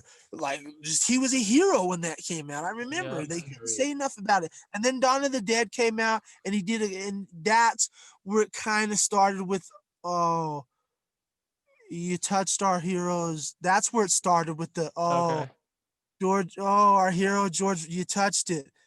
Even though he did a fantastic job, it didn't matter. And that's where it started with the fans starting to go, oh, wait a minute. He did something we didn't like. And then it followed up with what, and then it just kept going. So and I just want to clarify, it was 300 that was his debut? Or no? I don't know. I think that's what really got got his name out there. Yeah, that made him a household name, is what I'm saying. I don't know if it was his debut, but it was what made everybody go, oh, who is this Zack Snyder guy? So yeah, because I remember when I saw that, you know, I was blown away for sure, because it was just visuals that I'd never seen before, you know. And then with Watchmen, what's so terrible is I remember with Watchmen, you know, Manhattan Schlong hanging out. I was like, man, that's kind of unnecessary, you know. But it's accurate to the comics. It's panel for panel, and like for you purists out there, you know. Right. And there's a reason. I think it's not just for showing it, but it also, as far as the comic and what Alan Moore and Dave Gibbons wanted to show, is that it's basically Dr. Manhattan losing his humanity. He doesn't even need clothes. He doesn't. See, that's what I was going to say. Fact, it's character his development. Debut movie was Dawn of the Dead. Oh, okay. Yeah. Okay. Then 300. Yeah. So just back to the Watchmen real quick. Yeah, I realize that now. You know, it's character development. You're seeing that happening to him. You know, and it's just So when Watchmen came out, before the movie came out, I knew the movie was already going to be coming out. I bought the graphic novel. I read it, loved it, and I was like, holy shit, I can't wait to see this movie. Movie came out, we watched it. I brought we were dating then. I wasn't married yet, but I also brought on like her roommate back then, and her sister. All of them didn't like it because Yeah. they didn't fully, because of course the way that it was marketed, it's a superhero movie, slow motion action shots, cool, but it was ahead of its time in a sense. Yeah, because it's it was. way before. This was 2009, so Iron Man just came out the year before. Marvel Cinematic Universe was just getting started. We just finished. We just got The Dark Knight, but again, this is like another DC film. So yeah, they didn't. A lot of them didn't understand it. They didn't like. I even got into a verbal argument with my wife's roommate because she was like, "That movie was stupid. They were having sex and the shit," and it was like, it's not just that. It's the fact that these superheroes are not as so super as it may seem. They're showing that they're human, and yeah, putting on a suit gets them off their knockers. And Yeah. that's why you have that sex scene. And Yeah. of course, the infamous hallelujah. That's not, but that's also for those who really paid attention. That's not what that scene's about. That scene is about years of feelings that have been built up between these two characters for a while. Right. There's more to it. Yeah. This isn't just out of the blue. They just got on there and they start fucking like rabbits. Like right. That's not how it goes. Like, especially if you've read the graphic novel, that's not how that goes. See here, to Mike's point though, he's absolutely right, because that movie was way ahead of its time, and it's not what people expected when that came out. Because when I saw the trailer for that, I was like, wow, this is really dark. This is not what I'm expecting. Because I at the time, I think I was watching, I had just seen Superman Returns, and this symbol of hope, and like this different superhero stuff. Spider-Man, Tobey Maguire's Spider-Man. So to see Watchmen, and like, for crying out loud, man, the trailer had Smashing Pumpkins. Yeah, and I was like, that's what got me into Smashing Pumpkins, was that song. I think it was The End is the Beginning or something like that as the name of the song. Yeah. And I was like, whoa, this is like which originates from Batman and Robin, by the way. Oh, okay. Interesting. So when I see that, and I was like, man, this is really dark. And like I said, if it came out now after the world's seen this entourage of superhero movies, I mean, for crying out loud, when The Boys was being announced, everyone was like, oh great, another superhero movie. And then you got Homelander jerking off on the top of a building, and everyone was like, man, this show's amazing, because it's just all these superheroes are jerks. Right. But if it came out now, I think it would be well received now. I don't think it would. Watchmen? I think so. Because I don't think it would. But the thing that I don't understand is that the novel, the graphic novel, is still. I think now it would be hated even more today. Interesting. Especially if he was directing it. Yes, it would be even hated more today. That's a shame. Especially with all the stuff under his belt, you better get more hated today. That's a bummer, man. But at least it's there for. Yeah, he got it in early. That's the ridiculous hatred shit. Like it's nonsense. And to before we move on, Jester, I'd like to say that's funny you say that, because that version of the Smashing Pumpkins actually made me hate the Smashing Pumpkins. Oh, really? Yeah, because the version on the Batman and Robin soundtrack, in my opinion, is far superior. Oh, snap. Okay, you need to send that to me then, because but that's the thing though, that song got me into Smashing Pumpkins, because I looked over at my pop. I was like, man, like, that was a really cool song, man. What band is that from? And he's like, oh, it's Smashing Pumpkins. Yeah. And I was like, that's a cool name. Yeah, I had that similar reaction when I was a kid watching Batman and Robin. I'm like, who is doing that? because one of my uncle's friends like told me about it. Like, I'm like, who's doing that song at the end of this soundtrack, at the end of the titles, because it comes at the end of the movie. And I'm like, he's like, this is Smashing Pumpkins. I'm like, oh, that sounds awesome. They smashed. I'm like, and I got into the smash. It's a far superior version of it, and it's the original version. Okay. Yeah. Send it to me because I'll I look will. for that. Yeah. When that trailer hit, I loved it. I was eating it up, and I love that song. Yeah. I thought it fit the vibe, the slow-mo shots, everything. Yeah, that's something that you could say whatever you want about Zach, but regardless of his whatever your opinions about him, that man can he can shoot some visual stuff that's just oh man, I just love it. Yeah, and just great stuff. He was doing an interview, and they one of the guys asked him like, oh, something to the effect of, oh, a lot of people say you're only good at visuals, and he was like, well, movies are a visual medium. Yeah. If you can't portray, he essentially said, if you can't portray the story you're telling visually, then what's the point? Yeah, no, it's true. Like, and one problem I really have with this, it goes back to hypocrisy once again. When they talk about him, he's a hack. But when Ridley Scott does it, he's an auteur and he's a genius and he's a master filmmaker. Because Ridley Scott, I'm sorry to all you, I can't stand it. But your hero, Ridley Scott, you love him, right? He does the same fucking thing. If not, he does more egregious. That's why one time in an earlier, way back when episode, I called him a hack, and I actually have my reasoning behind it. So if you're gonna hate him and you love Ridley Scott and these guys, you're kind of a hypocrite. Just remember that when you're trashing Zack Snyder for doing the same thing your hero Ridley does. Well, not only that, but can we just say that Patty's learning from Zack too? Because I mean, I'm seeing some of his handiwork. Yeah, she does a lot of the.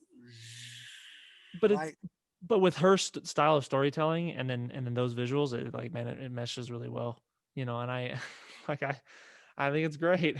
So actually, I'm looking forward to see. Like I said, I'm looking forward to seeing what she does. I just want more of her style put into it. Yeah, like that's what I want to see. I would love to see if she would incorporate some of her style from Monster into the third movie. And I'm not talking about the intense violence. I'm talking about her stylistic choices of shots that she chose in Monster into this movie. It can work if she does it. So speaking of that third Wonder Woman movie, just days after the Wonder Woman 1984 debuted, they announced, I think by that Sunday after Christmas, that Wonder Woman 3 has been greenlit. So this was when, so at the worldwide box office, it was at 80 million. Of course, it debuted a week, I want to say December 15 or December 16. It debuted worldwide because, of course, HBO Max is only available in the US and I believe Canada. I could be mistaken, but everywhere else, they debuted it in movie theaters. I know they did mention that HBO Max, they're still working to get it into more international territories. So yeah, they greenlit Wonder Woman 3 already to basically fast tracked it. So they didn't announce anything aside from that when we're going to get it, but I guess it's safe to say we'll get it probably within the next 3 to 4 years, because of course Patty Jenkins still has her next big project is Rogue Squadron. And I am hoping, there is a quote I'm trying to find. Chris Pine he did mention Chris Pine. Patty Jenkins loves working with Chris Pine. Aside from Wonder Woman, they did work on a TNT limited series. I don't have the title for that right now, but that debuted, I think, last year or 2 years ago. Something like that. Because yeah. So with that said, should I just jump into what? Should I just jump into it? hold on here. I have this is from InsideTheMagic.net. Chris Pine says next Star Wars movie storyline is really, really great. So he's talking about this was posted on December 30th. And he basically said like Patty Jenkins. So he says here, he has spoken about director Jenkins' next project, Star Wars Rogue Squadron, which is due 2023. So I had spoken to her about not my involvement, but the story. She talked to me about it. It sounds really, really great, but I'm ecstatic for her, excited for what she's about to embark on. If there's anyone that can reimagine and breathe fresh, new life into it, it's her. So, with that said, I'm really hoping that we're going to see Chris Pine, even if he said he's not involved in it. I think it's early to say. He can't really say anything. He's got to be on an NDA with Lucasfilm. Hopefully, I'm hoping. I'd really love to see him in Rogue Squadron. He would be a great hotshot pilot because he already plays one in Wonder Woman anyway. Why exactly. not? Yeah. And he plays a great Captain Kirk too. So I mean, a leader of a squadron. Now that'd be very nice. And now we get Captain Kirk in the Star Wars universe. Like the All-Star fans, we got you. Yeah, you gotta fake Captain Kirk from a fake timeline. Made by a guy who made headcanon. Like, now, I want to say, hey, though, I watched Star Trek: The Next Generation a little bit growing up because there was nothing else on at the time, and I thought it was cool. But when that first Star Trek J.J. Abrams film, that really got me into Star Trek. That really got me into Star Trek, and I really like Chris Pine's portrayal. I like the cast actually. That great, and of course I understand like the original cast, the OG cast. I tried to watch the first Star Trek film. I don't remember if I finished it, but I need. That. No one can deny that movie is a fucking chore to watch. That's what it felt like. Which one? The original movie? The Star Trek, the motion picture, the very first Star Trek movie made. It is a fucking chore. Wait, is that the one about the whales? No. That's way you're that one's That's 6, right? That was the second one? That's the second worst one. Oh, okay. I saw Wrath of Khan. No, that's the one after the one we're talking about. The Wrath of Khan is a masterpiece. Wrath of Khan is great, and I saw the original, the first one. Good. I didn't like. The rat. Wait, what? The Return of Spock. The Search for Spock after the Wrath of Khan is good. Okay, so I saw those two, and I saw the original, and then I saw the one about the whales. The one about the whales and the original I didn't like. The Voyage Home or the Undiscovered Country. I can't remember which one it was because I hated it. I hate that movie. The one with the whales is garbage. So when the J.J. Abrams version of Star Trek came out, I didn't really know what to expect. But when I'm sorry, I really liked that movie. I really liked that one, and I loved Into Darkness. Like, man, and that's for crying out loud. I liked Star Trek Beyond too. I mean, those just like Mike was saying, the cast, and Bones being my favorite character, for Carl Urban to take the role as Bones, just bravo. Thank you so much for that. They're great. They're great films. They're just not Star Trek movies. That's all there is to it. Like, they're great. They're great popcorn, brain dead. I don't know. Like, they're great. They're like the Transformer movies. They're great, up to they're 3. There. But when you get down to brass tacks, they're just as egregious as Star Trek Discovery when it comes to the storytelling. Look, Gene Roddenberry was a gentleman, a scholar. He lived up to that. He was a gentleman and a scholar. He lived up to that actual term and that saying. If Gene Roddenberry was alive today, being a gentleman that he was, he would still get up to J.J. Abrams and kick him in the cock for the garbage that he pulled with the Kelvin timeline. He would. He'd go, what the hell are you doing? You call yourself a true fan of mine? Bam! And he would give him one of the good old Ric Flair kick to the dick. And he would deserve it because, look, I like him too. I'm not going to lie. I'm not gonna be a bullshitter. They were great. They were great action fare.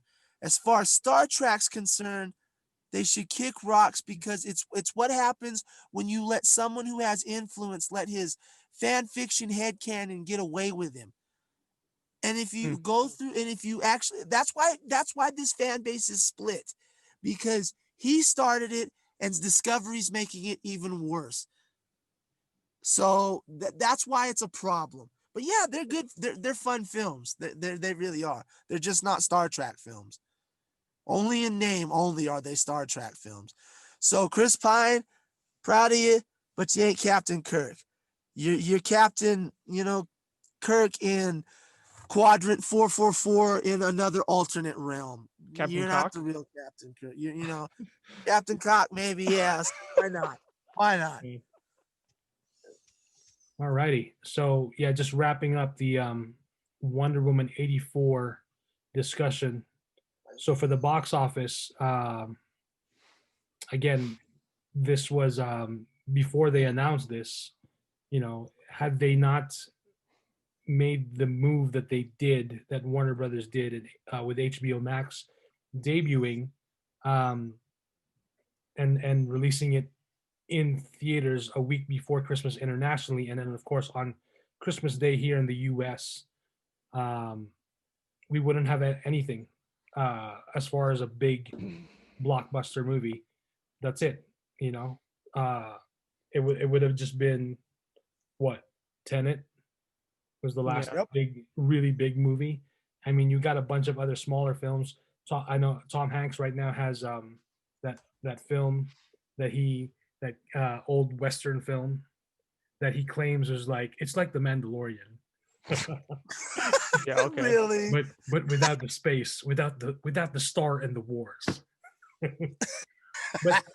but based on the trailer that I saw from that film, I can kind of see why he would say that, of course, because he's taking on this little girl and he's trying to bring her to safety, much like Mando is bringing the old Baby Yoda to where he needs to be. So with the Wonder Woman 84 box office, this is from Deadline.com. So this is for the second weekend. So the first weekend in the US, it did about 16 million, which is actually the highest grossing film during the pandemic. So it even beat out Tenet. And you have to imagine when Tenet dropped, it dropped around August, and there were more theaters open when Tenet dropped. And there's less theaters open now. So that just goes to show you that the demand for people wanting to see a movie in the movie theater here in the US, strictly speaking, is high. Because a lot of people, when Warner Brothers made their big announcement that they're going to not just be doing Wonder Woman 1984, but their entire slate for 2021, they're going to be dropping it day and date to HBO Max the same day they drop in theaters, wherever theaters are open. Everyone was like, oh, they're going to kill movie theaters. Well, based on what happened and what's happening right now, yes, the second weekend it dropped 67%. And HBO Max has been experiencing some glitches with Wonder Woman 1984, much like the glitch that we experienced last night at our private watch party. Yeah. So it's a good thing I did see the movie a few times before we saw it on the big screen, because I would have also thought oh, they're going for that 80s glitchy VHS vibe. So, but yeah, at our private watch party last night, when the film started, it had some of that glitchy stuff going on, and I was like, it doesn't look right. So I just got up right away and I told the manager, hey, we're having some picture problems. And he just asked what number screen, and they fixed it. It took a while, but they got it fixed, which is great, because of course there's no way we're gonna watch. Well, I have to commend you for that. I think I told you that in the theater too, because for the first 10 minutes, I was like, oh, is this what Patty's going for? Is she going for the actual 80s VHS look? That's going for it, And then I saw you run down the stairs. I'm like, oh, guess that's not. Yeah, well, yeah, those are like the first few minutes. And then of course when we open up with Themyscira and it's still happening, I'm like, no way. This Yeah. not part of the movie. So Yeah. but yeah, shout out to Cinemark. This is my third private watch party. So it's been fun. We had 13 people last night. So we could have maxed it out to 20. One of my friends was like, let's max it out to 20 so we can like pay like really cheap. And I was like, well, hey, you guys invite other people. I'm inviting everyone. I'm doing the work here. So Dude, shoot, I was thinking with 20 people in there, it's still like empty. I mean, there's seats everywhere. It's empty. Yeah, and I was mentioning to Pinhead during the break that last night was the first time they put us on the right side of the theater, which is actually felt like a little bit bigger compared to what we saw Empire and Tenet in. It did, huh? Yeah, I was thinking the same thing. Yeah. Yeah, I think it's one of their bigger because when I checked in last night, they always ask like, oh, they confirm that I have the right email or whatever, that it's my private like whoever booked the private watch party is, and then they ask how many people in the party. So I guess they because I know for Tenet, for a new movie, that felt small when we were in Tenet. Right. So I understood Empire because it was an older movie, but when we went and seen Tenet, I was like, this feels like Empire. This is small. Like, yeah, even with the the theater, like that auditorium itself, not just the limited people. I was like, what the? Right, and that's why I was telling Pinhead like, I definitely want to do another private watch party, but it looks like the next time we'll be doing it is around April. Because in April, this is from Collider.com. We are getting April 2nd, No Time to Die. Daniel Craig's last James Bond film. I cannot wait. So, you hear that, Cinemark? We'll be coming for that one for sure. Yeah. After a series of wonderful movie experiences at Cinemark, man, like I'm coming back. For crying out loud, the popcorn and soda is actually at a fairly decent price where I'm getting it every time. Cinemark, please. When we go to see Bond, have that big old Bond bucket waiting for me because I'm gonna buy the fattest bucket possible. Now that you mentioned the Bond bucket, they did have the cardboard buckets. They had No Time to Die on it. Oh, I had it. Hell yeah. Yeah. So, but yeah, it looks like that's the next time, April 2nd, No Time to Die, which feels like a while. Well, I mean, there's some other films here. I'm looking. So, February. But the one to look forward to is Bond. Right. The other one kind of. Yeah, because last night they only showed 2 trailers. So the first one they showed is Tom and Jerry, which will be on HBO Max, another Warner Brothers picture, and then In the Heights, which is also going to be on HBO Max. But I wouldn't mind seeing In the Heights on the big screen because it looks good. Yeah, that would be a good musical though. Stand and sing around too, like in our masks. Hell yeah. So, and then we've got March 5th is the next Disney film, Raya and the Last Dragon. So that'll also be available on Disney Plus, but for a premium. Ain't happening. So for a premium? Yeah, well, the Premier Access. The Premier Access. Why didn't they do that for Soul, which I need to watch, by the way? That's a good question. Speaking of which, it's a pretty good film. I watched that. Okay. Yeah, I do want to see it. I know it's basically, I've been hearing like, oh, it's a great kids movie. That's not for kids. Well, yeah. So Brad actually asked me, like, if I watched Wonder Woman 84, and I told him, yeah, I liked it.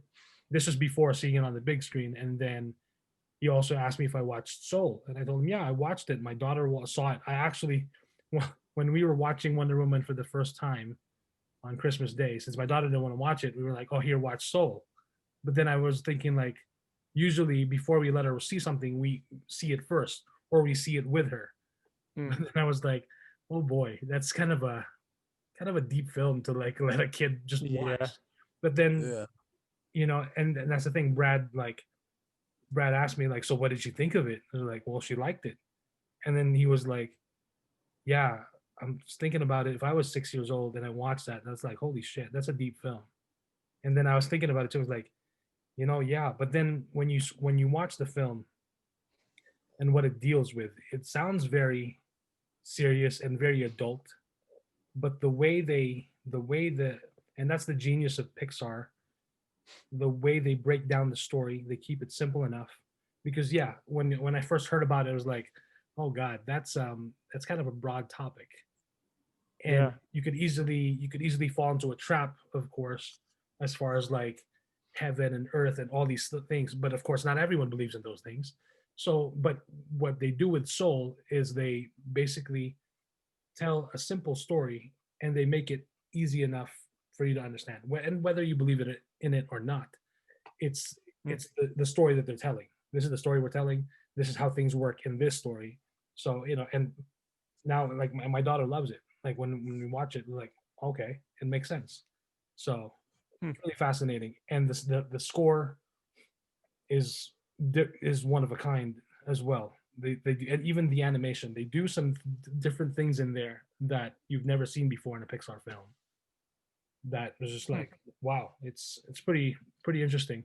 Though, yeah, I think again, I can imagine how different it would be to experience that film on the big screen rather than Yeah. just watching it at home. And that's why going back to Wonder Woman in 1984, seeing it for the third time on the big screen, I enjoyed it so much more, of course, because it's on the big screen. And I'm trying to imagine how many people who trashed Wonder Woman 1984 and dragged it down and beat it to a pulp, like 2020 has most, for most of us. Everybody. I'm trying to imagine a lot of people watching the film, checking out, looking at their phone, getting bored, and like not really watching it. Because last night when we were at the theater, my focus is just on the big screen. Like I was tempted to take a picture of the screen here or there, but I didn't. I just enjoyed the experience, and and I'll confess it myself. Like I get easily distracted when I'm watching something at home. Like it's easy to just glance over your phone, but when you're in a movie theater, your attention is on that big screen, and I just enjoyed the experience, seeing it there. So again, yeah, going back to the box office, whether you liked it or not, this movie in essence is still saving the industry. It's still, and again, they could have just dropped it on HBO Max without even letting the movie theaters have anything.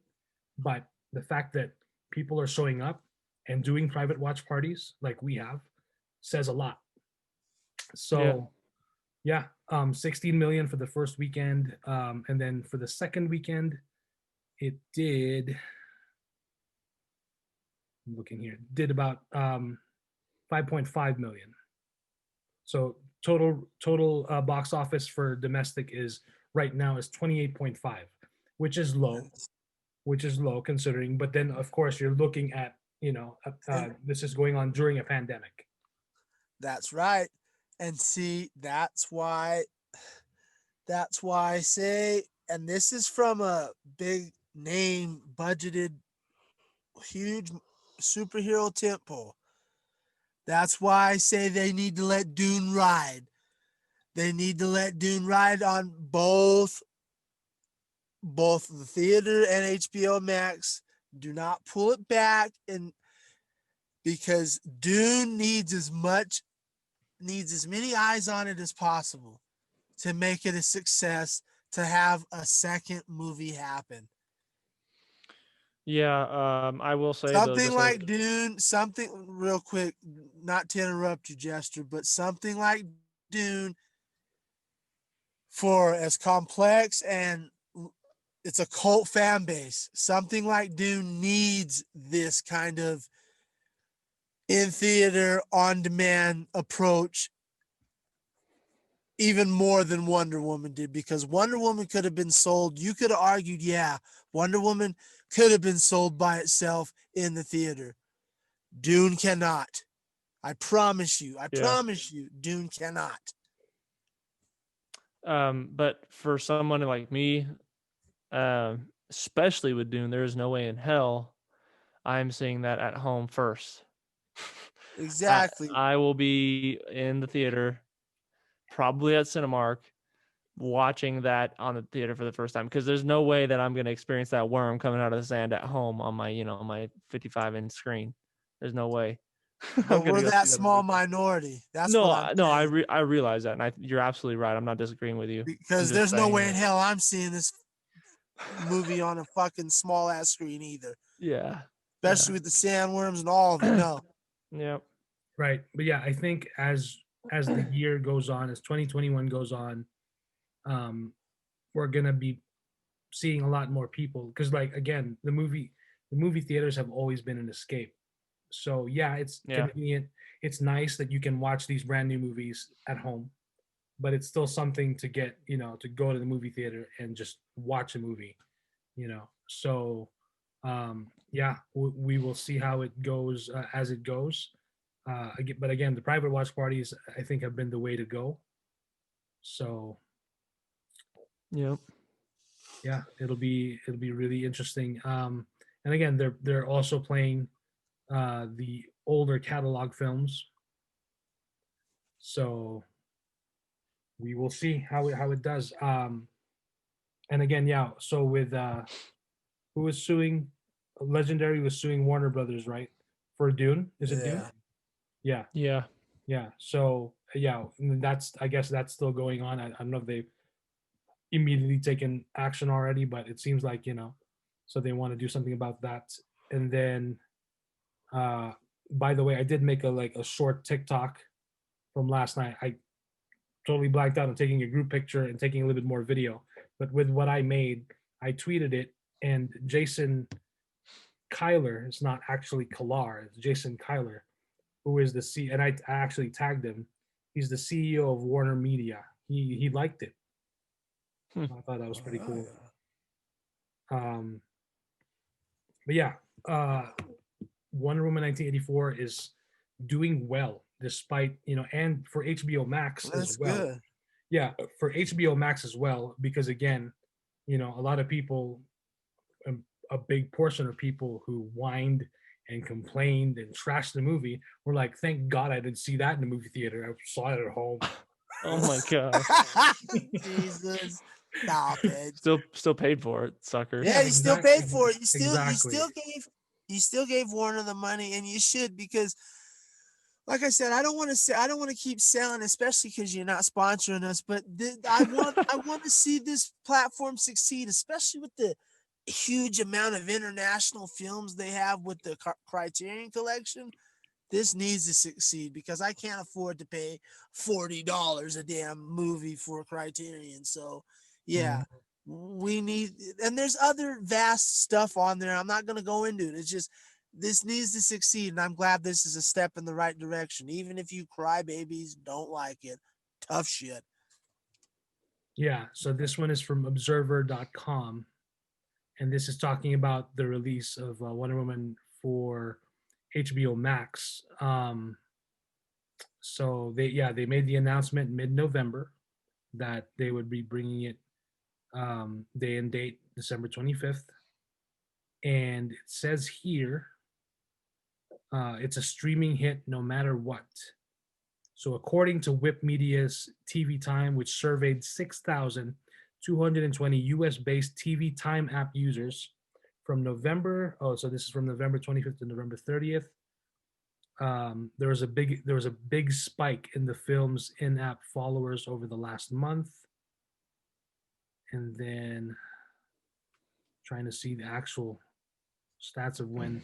So yeah, it says here 4 out of 5 HBO Max subscribers plan to watch it. So this is before the film dropped.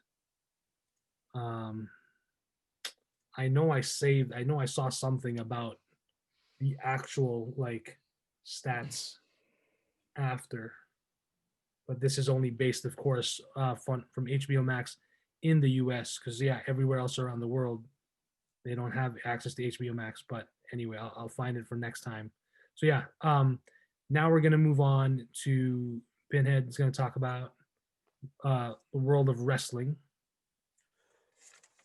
So I didn't want to do this, and people asked me for a while why I haven't been talking about this. I didn't want to talk about this because it sucks, and it's going to be hard for me to not really get emotional about it, because in the world of professional wrestling, most people don't care, but in this community, we had a big loss. Jonathan Huber died. For those who don't know, his name is Brodie Lee, aka Luke Harper. He was in the Wyatt family. He made a pretty big impression in the wrestling community, and even more importantly, he was a family man. He had a wife, he had a child, and he wasn't that old. He someone said he was still a baby. And it's funny to say someone at 41 years of age is a baby, but it's not really that far-fetched. My grandmother's 84. You know, we're into the point where we have this technology and medical advancements. Even in this pandemic, we're fighting it, and we're pretty quick with what we've got, and we're doing things to progress aging and all this stuff, so we can live way past 41. So 41 is a baby when you look at it. And he has a kid with a wife, and I'm not going to go on it for too long. It really fucking sucks that this had to happen. He died due to lung complications. It wasn't because of COVID. This had happened. He's been out for months. He's had problems for quite some time, apparently, even before this pandemic happened. So he died because of complications of this disease he's had for years, apparently. It just sucks. And the AEW, I didn't get to see it. I knew they were going to do a tribute, but I didn't get to see it. And thank you to Mike for forwarding that to me. I was gonna get. I think I didn't watch it and didn't know about it, not because I wasn't in the know. It's just I was trying to avoid it. And I'll tell you, I watched that thing, and I'll admit I cried like a baby, because there's when when his son came into the ring, and Ahmet Khan, hope I'm getting your name right. I really don't care right now, but when Khan, the CEO runner of the AEW, awarded his son the TNT championship for lifetime, it's always going to be his. It can never be anyone else's. It really broke my heart, because the kid was standing in the middle of the ring. He was taking a posthumous award for his father, and it's heartbreaking, because he's a kid, and he literally is a kid. He couldn't have been any more than 10 years old, taking that for his father. I almost broke down and just started blubbering like a baby. It's something that's very emotional to a lot of people, and it sucks. I wish I could be more articulate and say something more about it, but it fucking sucks. And at this point, that's where I'm going to leave it, because if I don't, I'll start bawling like a baby, and I'm not going to do that here. So I just rest in peace to Brodie Lee, Harper, Huber, just rest in peace. And my heart goes out to your family and your kid. Do whatever you can, because people are sending, if you can look into it, there's wrestlers all around. Jericho gave some money.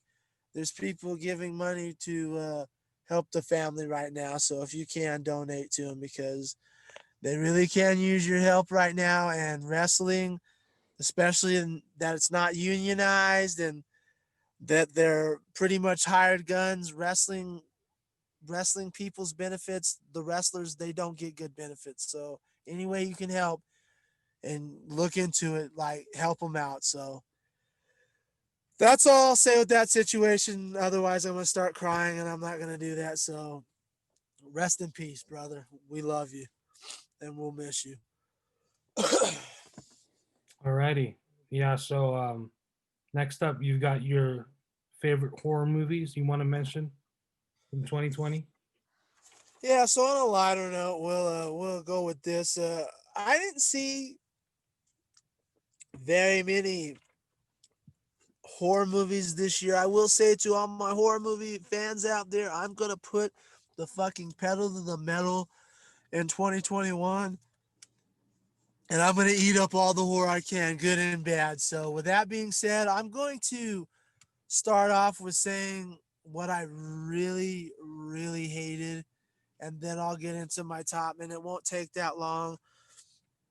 The worst of the year. The worst of the year has to be by far Fantasy Island. It was terrible. There was nothing good about it. I really hated it, and it was weird to me. I had a weird experience with it.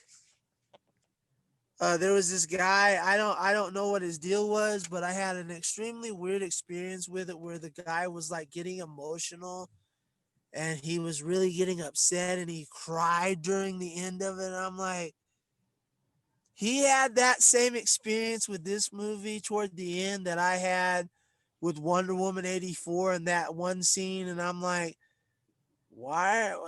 This shit sucks. This is terrible. Like, he was like, and at the end of the movie, I'm not kidding, he looked over to me. He's like, dude, that was an amazing film, wasn't it, bro? And I'm like, I was speechless. And for those who know me, knowing me, even my own mama knowing me being speechless, that's to say something. So the movie was terrible, but I guess it depends on who you are. That movie was bad, and I don't think there was anything else that I saw that was that terrible. So Fantasy Island is the worst movie of the year. All right, the best movie. I got a top 8. I didn't do a top 10 because I didn't see a whole lot. So number 8, Netflix original Cadaver. Got to give a shout out to my boy Nick.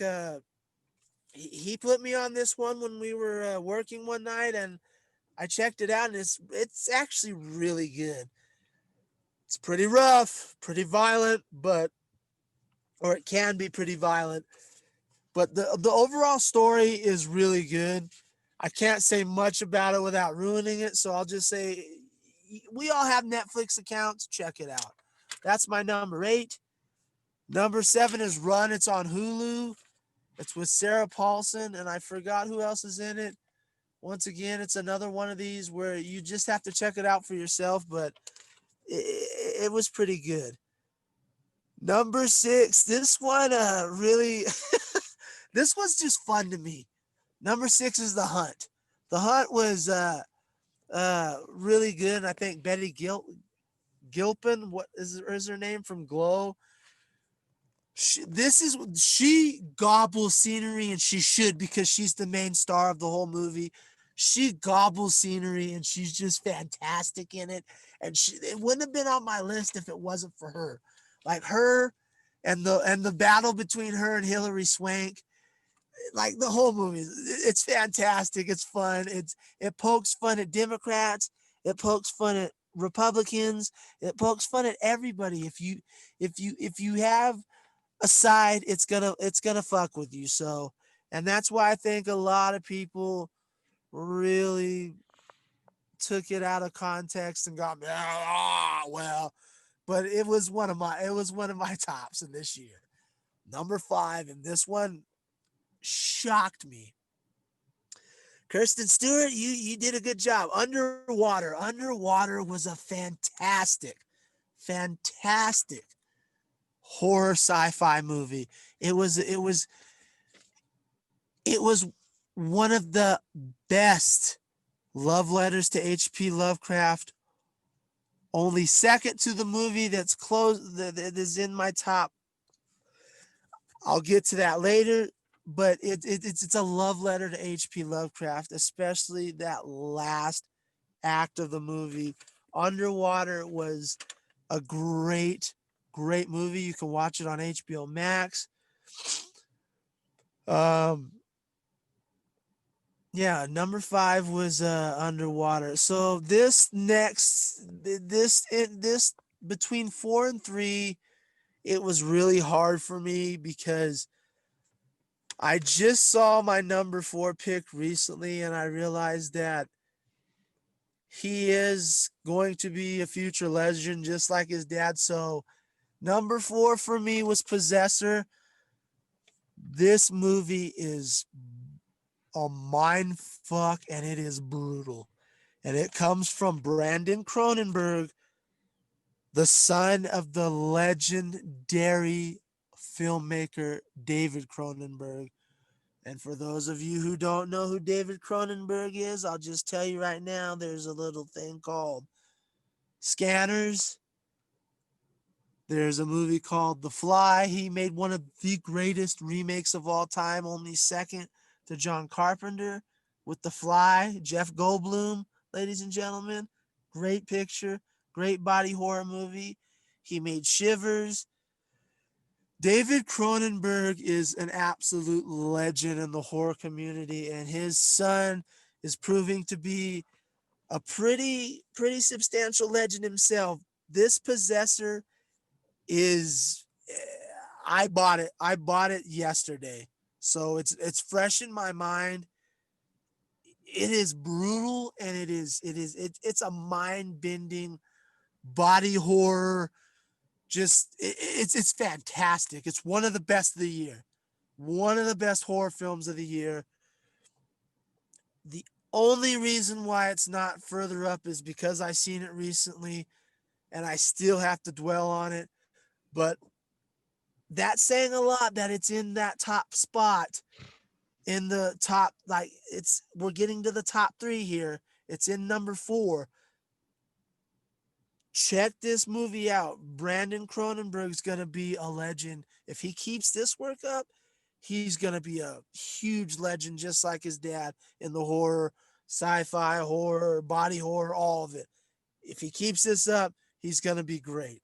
Can't wait to see what he does next. Possessor from Brandon Cronenberg. Number 3, and this is not a big shock to a lot of people, The Invisible Man. Oh yeah. The Invisible Man was fantastic. And it makes me wonder, what was the biggest block? What was the highest grossing film of 2020? Not just in of overall 2020, because The Invisible Man made a gob of money before the pandemic hit. People were still going. This came out right before the pandemic kicked everybody's ass, and people were no longer going to theaters. And I missed it. I missed it in the theater. Like right as I was going to get my ticket, the pandemic hit and blocked everything off. However, I did get to see this when it was on demand. I bought it. Then I bought a copy of it. I pre-ordered it, so I have a digital and a physical copy of it. This movie is fantastic, and it proves why Lee Wynell, everybody talks it because him and James Wan are huge buddies. They went to film school together. People like to talk about James Wan a lot more, and I understand why, but you sleep on Lee Wynell, and this is a proof. This and Upgrade are reasons why you shouldn't. The Invisible Man, Moss, she was fantastic in this. You felt her pain. You felt everything she was going through. This is about a woman who's being abused in an abusive relationship, where it's not preachy about it, and it actually makes you want to get involved and stop domestic abuse, while fusing a storyline of new technology. The way they made the Invisible Man with the new technology today, fantastically. What you did with this movie, you would be number one if it hadn't been for these last two movies that just came out of nowhere for me, and I was like, these are the standards. So these top three films, ladies and gentlemen, Hollywood, please look at this as an example. Invisible Man is 3. Oh, Okay, real quick. this is the standard of how you make horror movies. Please, number 3 is The Invisible Man. Number 2 is even more of a standard, and it's the independent standard. It's a film on Netflix. It's called His House. This movie, Jordan, not to kick you a little bit, but these are the movies. This is the type of movie Jordan Peele could make if he was a little bit more talented. And I know that's a little bit of a jab, but and I'm not talking about his overall talent. I'm talking about talent in the horror realm. This is exactly how you make horror. There's scary elements. There's moments of tension. There's moments of great storytelling. This movie is just fantastic. And it's the perfect way you make horror films especially on a small budget, because you can tell this is a smaller budget film. And it's a very important film because it's about refugees escaping without ruining it. It's about refugees escaping their situation and thinking that this area in England, which is supposed to be their asylum, is asylum. And it turns out to be a bigger nightmare than what they had escaped from their war-torn, I think it's South Argentina. I can't remember where it is. But it's a very intense film, and it reminds me of a modern day Twilight Zone episode. Rod Sterling would be proud of this. This is a great film. I can't say enough good things about it. And the only thing that was, I wouldn't say better than it, because any given Sunday I might say that His House is number 1 over this film I'm about to say. But this movie actually made me go, okay, now I'm enjoying this. So the number 1 movie of this year was Color Out of Space with Nicolas Cage. I can't believe I'm saying this, but Color Out of Space with Nicolas Cage. This is a die-hard love letter to H.P. Lovecraft. There has not been anything close. Only The Void in 2016 has come this close to really paying homage to H.P. Lovecraft. Color Out of Space with Nicolas Cage is just fantastic. I think it's on Shudder. I'm not sure if it's still on there. It is fantastic. And from what I heard, it's got a little bit of history. It's the director of, if I'm not mistaken, the director of The Island of Dr. Monroe. And he's supposed to be a pretty big thing. Like The Island of Dr. Monroe, it was a studio, like a lot of studio interference happened. And this guy,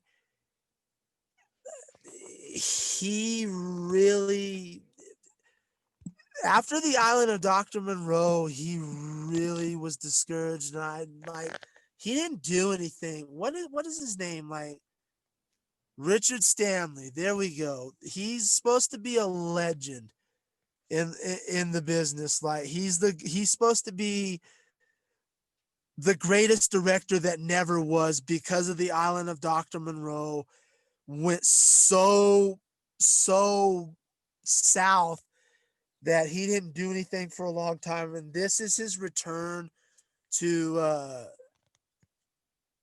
the cinema, if I'm not mistaken. So it's a great film altogether. It's one of my favorites right now. Like there's nothing I can say more than like how great it is.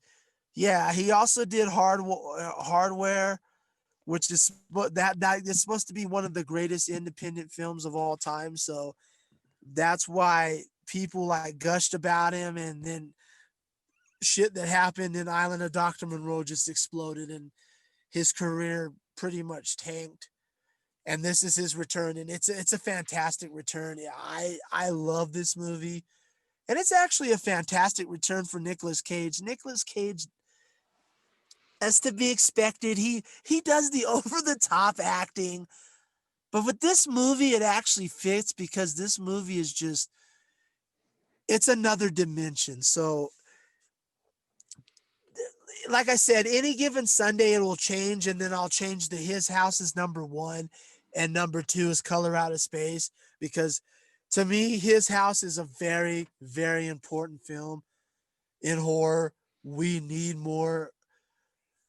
I hate to say representation because that word gets abused and overused, but this is what happens when you have good representation, when you have the representation and the talent behind it. That's why I'm saying it's a photo finish between Color Out of Space and His House. But yeah, it goes right now, today, it goes to Color Out of Space. Probably tomorrow it'll go to His House. But those are the top horror movies that, if you haven't seen them, even if you're not a horror movie fan, check them out because they're damn good.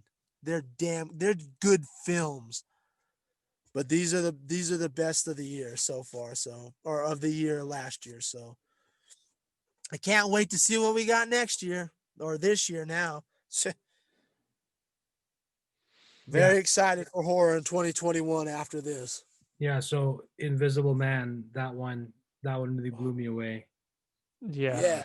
Very good. Very fantastic. I want to applaud his camera work because I was gripping the seat cushions every time because you weren't sure if he was there or not. So it was quite intense. You were curious about the box office for The Invisible Man. So I thought this would be a good segue to to talk about the top 10 grossing films of 2020. So can you guess what the number one movie was for 2020? It has to be a Disney movie. Oh, it's not, surprisingly. Thank God. Thank God. Remember, 2020, we started out, it's a brand new year, 2020, baby. So January, February, March, or mid-March is when we started when we start seeing the wheels fall serious. You got to lock that shit down. Jester, do you have any guesses for the number one of 2020? Top grossing film of 2020? Tenet? Nope. Can't be. So the number one grossing film for 2020 is Bad Boys for Life. Oh. That's not a surprise. 204 million. I didn't see that one yet. I need to watch that. It's really good. Is it really? Yeah, it's pretty good. Yeah. Yeah, it's actually really. It was a surprise. It was. Are you serious? Yeah. Yes. I would not bullshit you on this. I was impressed. Yeah. So that was. I went in with low expectations, and I came out like I had a blast. It was fun. It was fun. I'll check it out then. So that was released January 17. So the total gross is 206 million. And then second top film of 2020 is 1917. There we go, baby. 159 million. So that one was released Christmas Day of 2019. Yeah. So it spilled over. Top 3 is Sonic the Hedgehog, 146 million. Thought so. That one was released February 14. And if you guys remember the whole debacle when they first dropped how he looked. And that's perfect perfect opportunity for them to like listen to the fans, and it worked. Right, it worked. It did. They delayed the release of the film, and they fixed his appearance, and it paid off. Number 4 is Jumanji: The Next Level, 124 million. That one was released December 13th of 2019. Number 5, Star Wars Episode 9: The Rise of Skywalker, with 124 million. That one released December 20th of 2019. Number 6 is Birds of Prey with 84 million. Or I guess I should call it Birds of Prey and the Emancipation of One Harley Quinn. They did change the name again before the release to like Birds of Prey : Harley Quinn, I think, or something like that. That's stupid. So that one released Feb 7, and then Doolittle with everyone's favorite Robert Downey Jr. 77 million. Not in that movie. And then number 8, Little Women, hit 70 million. Spoiler alert, there's a lot of women. Yeah. And then number 9, The Invisible Man, was at 70 million. Oh, good. It made the top. That was released. Invisible Man was released February 28th. So that made. That's right when we start seeing a little bit of the Dorona. That's wobbly. That's actually impressive that it released Feb 28, and yet it made 70 million within the preceding weeks that it was out. That's I'm telling you, that took everybody by surprise. That's why I put it on that so high, because it transcended horror this year. So because a lot of people who don't even like horror went and saw it. Right. Yeah. Number 10, The Call of the Wild with Harrison Ford. That one's at 62 million. And that released February 21. So that's number 10. And then number 11 is Onward. Number 12, Knives Out. Number 13, Frozen 2. And most of these films were released from 2019. They just carried over. Yeah, Onward took me by surprise too, man. I wasn't expecting that. Which one? Yeah. Onward. I didn't want to see it. I didn't really want to see it. I thought it was kind of like, eh. Then I saw it at home, and I'm like, sobbing at the end. Yeah, so that one released March 6th, and then they released it like not too long after. They released it on Disney Plus. They released it for like on VOD, and then soon after on Disney Plus. That one. But yeah, we have to remember again, like with HBO Max. So Wonder Woman 1984 and the rest of the films dropping on HBO Max are only going to be available. You can watch it as much as you want on HBO Max for 1 month. But I think for Wonder Woman 1984, you can watch it on HBO Max until January 24th. Oh, okay. So, and then after that, it goes to video on demand. So you can pay $20 to watch it, or you just pay the $15 on HBO Max and you watch it as much. And this goes for all the other films that are going to drop. So, right. Yeah, but yeah. Other than that, anything else you guys are looking forward to in 2021 as far as movies or shows or anything else dropping? Ooh, that's a loaded gun.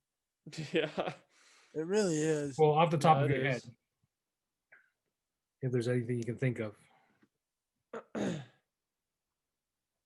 I'll go. Right out the bat, I can't wait to see Malignant, because I want to see what James Wan does. Coming off of Aquaman, going into Aquaman 2, maybe. I'm very interested to see what he does now, coming off the success of Aquaman, going into horror again. Seeing as he's not doing The Conjuring 3, which kind of sucks. So I want to see what he gave up The Conjuring 3 for to do this movie. I also obviously am looking forward to Dune, But the other one that's in that October month, if it stays, I'm looking forward to, I know people don't believe this. They're like, you're a Blumhouse hater. You hate Green.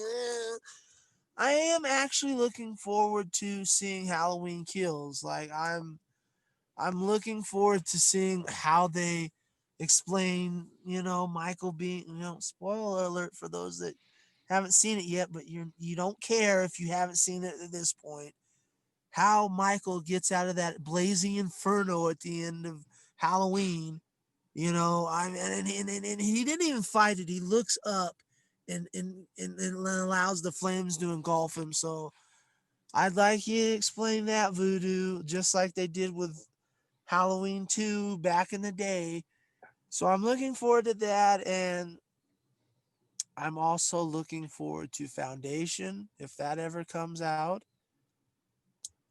And if it happens, I'm one thing I am looking forward to, I'm still, even though I'm skeptical about it, is the new Candyman.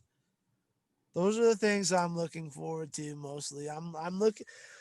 If I could say I'm looking forward to anything, I'm looking forward to seeing who steps up in horror this year. I really am. You guys got the bar's pretty high after what we got last year because horror stepped it up this year. So let's see what happens. So I think. Oh, go ahead. What's that?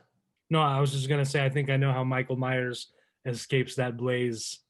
They're gonna reveal that I think I know how he does it too, but I would like to believe that maybe that company over there can be a little bit more creative. But no, his outfit will be made from the same material. Yeah, he's gonna have Beskar all of a sudden. No, not Beskar. It's gonna be the flame retardant bat cape that Val Kilmer had in Batman. Oh my gosh! With the control. No. They're gonna show a close up of him activating the switch on his suit. If they did, I'm serious. If they did something that close, like was on that level, I might have to choke Jason Blum. Like I might literally just be like, "What are you doing?" Paying homage to Batman. I don't know. I'm paying homage to Schumacher. I'm just throwing whatever. But you know what?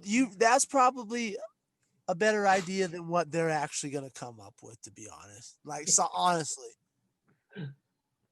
because these guys paint themselves in a corner, and then when they get out of it, it's, I don't know. We'll see what happens. I have little faith because we've been down this road before. Halloween fans have been down this road before, and they got fucked for it. And the franchise was in the doldrums for the next, being nice, 20 years until Halloween H2O came out. So we'll see what happens. I don't want to see that again. Yeah.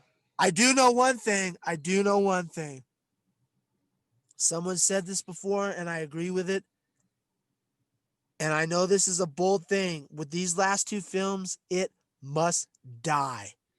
Halloween must end here. But it won't. It makes money. It has to. Otherwise, it undermines everything that happened through those three films. So I think for 2021, Star Wars aside, obviously, because I'm always looking forward to more stuff of that. I'm really crossing my fingers and looking forward to Dune. The reason for, though, I'm just excited for something different. For crying out loud, I'm so thankful we're getting something different and like fresh. And I know Dune's not necessarily like brand new, but like Dune's different, man. Because I got like 5 hours left in the audiobook, and it's different. It's different storytelling. It's different world building. Like you're welcome, by the way. Yeah, thank you. And I'm just ready for something different. Like I really am. I just watching the trailer, I'm just excited. It's unique, and like that's probably why I won't do well. But it is. It's unique and it's different. And like I'm really excited for something different. I can't wait. So that's mine. Cool. Well, you all know what I'm excited about coming in a few months. The Oh, Snyder Cut. Zack Snyder's Justice League, baby. Tom and Jerry. We can do it. Tom and Jerry. I'm actually looking forward to that because I'm gonna have something new to show to the kids. And Oh yeah. I gotta admit Okay. the old school Tom and Jerry like violence is like on point. So I was just The like, best. oh, shit. Yeah. I'm not pulling any stops for this one. There's like the same old thing, the same old rivalry. So, yeah. So Zack Snyder's Justice League. This is to all the haters that said it wouldn't happen. It doesn't exist. Fuck y'all. It's coming, baby. Oh, I expect on your Instagram when that comes out, and you know that shows like the beginning opening scene. Oh yeah. I expect a There's shot gonna be- down and you just unzipping your pants at the same time, I'm not and gonna. then it just cuts. Like I'm I gonna- expect that. I'm gonna cry tears of joy. I'm gonna cry tears of joy. So Zack Snyder dropped an image of Wonder Woman fighting Steppenwolf from his cut, of course, and he dropped the image on Vero, and he tagged a huge proponent for the Snyder cut. Her name's Fiona, and she has been like a huge proponent for it since it all began. It's a great screenshot. It's a great still of Wonder. Like it's so when you look at the image, Steppenwolf is on the foreground. He's looking up, and Wonder Woman is in midair, facing down on him, holding her shield and her sword. So it's badass. And he basically he tagged Fiona, and he said, "This one's for you. Let's go 2021." So, and he also dropped another image of Wonder Woman, a close up of Wonder Woman, and the caption was just "Get ready 2021." And so people asked him like, "When are we going to see a new trailer?" And he pretty much just said, "Stand by." So it's coming pretty soon. And then there was a comment made that regarding the Snyder cut that Zack Snyder's Justice League is basically it doesn't lead anywhere, and that it's a cul-de-sac. It's a cul-de-sac. Like it comes at a cul-de-sac and that's it, which is like that's kind of an odd thing to say for It's a cul-de-sac. yeah, like it ends, like it doesn't continue on, and that's why the hashtag restore the Snyderverse was trending, because I didn't get to mention this earlier with all the Wonder Woman 84 talk, but a lot of fans there's also a portion of fans who are not happy with how Wonder Woman was portrayed in 1984, as far as the action, the stunts, and the way she fought and everything. Because in the first Wonder Woman film, Zack Snyder's stunt team worked with that production. But for 1984, it's a different production.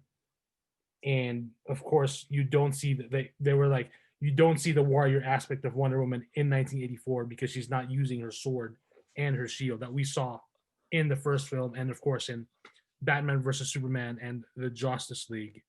So yeah, you know what though? They're right. I mean, her swinging on lightning is like so lame. Like that's just not very warrior-y. well, So yeah. Well, and that's the thing. what Like, a joke, dude. oh yeah. Well, people were like pissed off too. Like when that trailer dropped and she was swinging on lightning, they were like, "So it doesn't make sense." Like she's Spider-Man. Oh my gosh. I'm like, she's the daughter of motherfucking Zeus. Are you serious Why right now? wouldn't she swing on lightning? She's the daughter of Zeus. Like, fuck you guys. And just the fact that they were all like, I don't know, just a lot of criticisms like that shouldn't be criticisms for a comic book movie, for a character that was molded out of clay and given life by Zeus. Like, what the fuck? You was able to fly. Yeah. So Oh god. okay, so here we go. So it says here, So this is from ScreenRant.com. Fans are finally getting the Snyder Cut in the form of an HBO Max miniseries, but they also want to restore the Snyderverse. This is basically referring to Snyder's original 5-movie plan that was unfortunately cut short due to a family tragedy. Snyder originally planned to give Superman a 5-movie arc, which many people believe would have ended with Justice League 2 and Justice League 3. Fans will likely never get to see his full vision up on the big screen, especially after Warner Brothers basically called the Snyder Cut a dead end, saying it was a storytelling, quote, cul-de-sac. So, which doesn't make sense because I already have a feeling that at the end of the Snyder Cut, it's basically going to leave it open and basically introduce, like, Justice League Part fucking 2. Because there's no way after the demand that all the fans have showed and the support, there's no way that they're gonna pour it in like 70 plus million for the Snyder Cut for Zack Snyder to finish and add just four more minutes of film and not have to like continue the story. So especially if a certain someone who everybody's getting all giddy about is in there, that has to lead somewhere to a sequel for 2, because you kind of can't have him mentioned unless you have part 2, because he's obviously not going to be in this cut. Right. Yeah, that was the whole, like, in the Justice League cut. Exactly. In the Justice League cut, when they fight Steppenwolf and he basically gets like swarmed by those parademons and they take him up into the boom tube. We were supposed to see in Zack Snyder's cut, we're supposed to see Darkseid basically look at the Justice League, give them a motherfucking look through the boom tube, and then it cuts and then the boom tube closes. Yeah. So that's why I'm saying, like, you're right. There's gonna be an opening for a 2, and God, I hope it happens, because we need to set this in the right direction, especially getting closer, so we can get that Man of Steel 2. We need it. We need it. We need it. We need it. I will not let that die until it happens. I will beat it and beat it. Beat it harder than a 16-year-old beating his meat for the first time and he found it. Like, I'm gonna beat it until it happens, because Man of Steel 2 needs to happen. It has to. Enough is enough with these games, man. Enough is enough with these games. It needs to happen.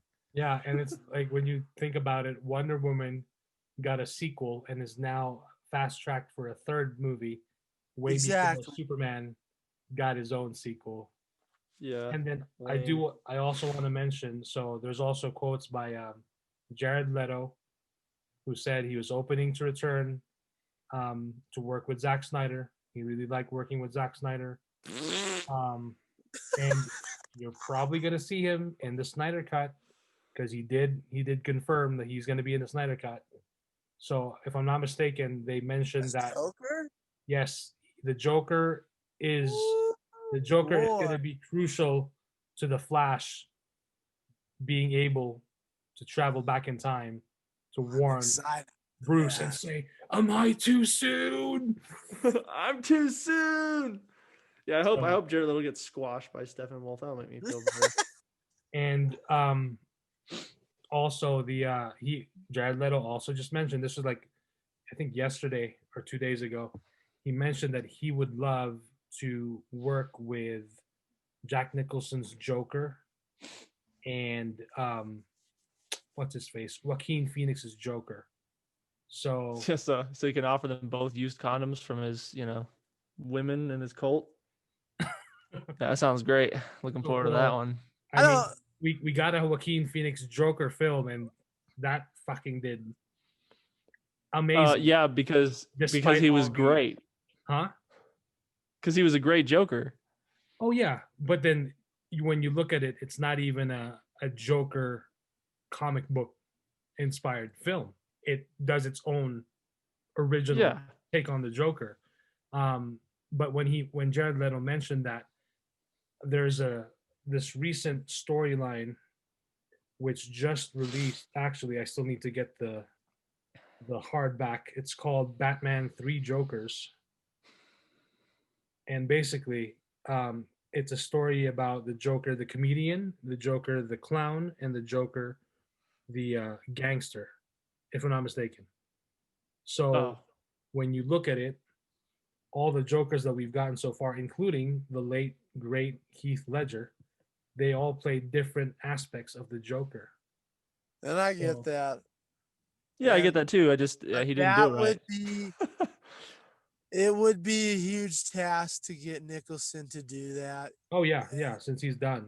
It would take a godlike miracle to do that because he's over for the most part here and there, like Joe Pesci, he's overacting. So Right. they did their time. I don't see happening, but it's an interesting concept. It's a very Yeah. interesting concept. I And find then, that more interesting than anything else. right. So I don't know. If we're getting a Flashpoint movie with multiple Yeah. Batman, and we're getting Well, a yeah. live action Spider-Man film with all the motherfucking Spider-Mans so far. That's cool. I just don't like Leto. Oh well, you're gonna see more of it. Yeah, we know. I really don't like the Oh. guy. He just bothers me. We've also gotten Morbius coming out. Yep. That's coming. Yeah, that's a bummer too, because Leto plays him too. Yeah. So And that could be, hey, maybe that could be the surprise horror movie of the summer, But we all got that actor that just rubs us the wrong way, and like that dude, man, just rubs me the wrong way. I don't like that guy. It's just disturbing. He's a disturbing gentleman, to say the least. But yeah, so yeah, that's my thing. Of course, I'm looking forward to it. I'm really excited. Can't wait for that new trailer and everything else that will be dropping soon enough. So Yeah, buddy. that's pretty much it. All right, Kuya, I didn't miss you, so I'm glad we did this without you. I got to talk. I got to talk a lot, so that's nice with you without you here. So Wow, it's really nice. I'm bummed you're coming back from Colorado and you're gonna be back on the podcast next week. But you know what? We'll deal with it when we get here. And yeah, it's okay. He won't listen to it this far anyway. I can't wait for you to come back and wreak havoc. Oh yeah, then he sends you a text right now. He's like, "I'm fucking listening to it right now." He's like, How did he know? How did he know? All righty. Well, Happy New Year, everyone. Happy New Year. Happy New Year, everybody. We hope this year will we won't say anything too much. We don't want to jinx it, but don't fucking touch anything. Okay? Just tread lightly. Don't touch anything. Tread Quit lightly. licking toilet bowls and you'll be good, Yeah. No more strange soups. Stick to salads, okay, everybody? Don't step on the fucking unmarked tiles or whatever. Unmarked tiles.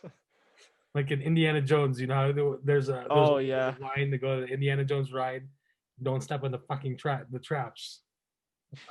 And especially, please continue to wash your hands, especially after you've played with your balls a little bit. You need to wash your hands, please. Yeah.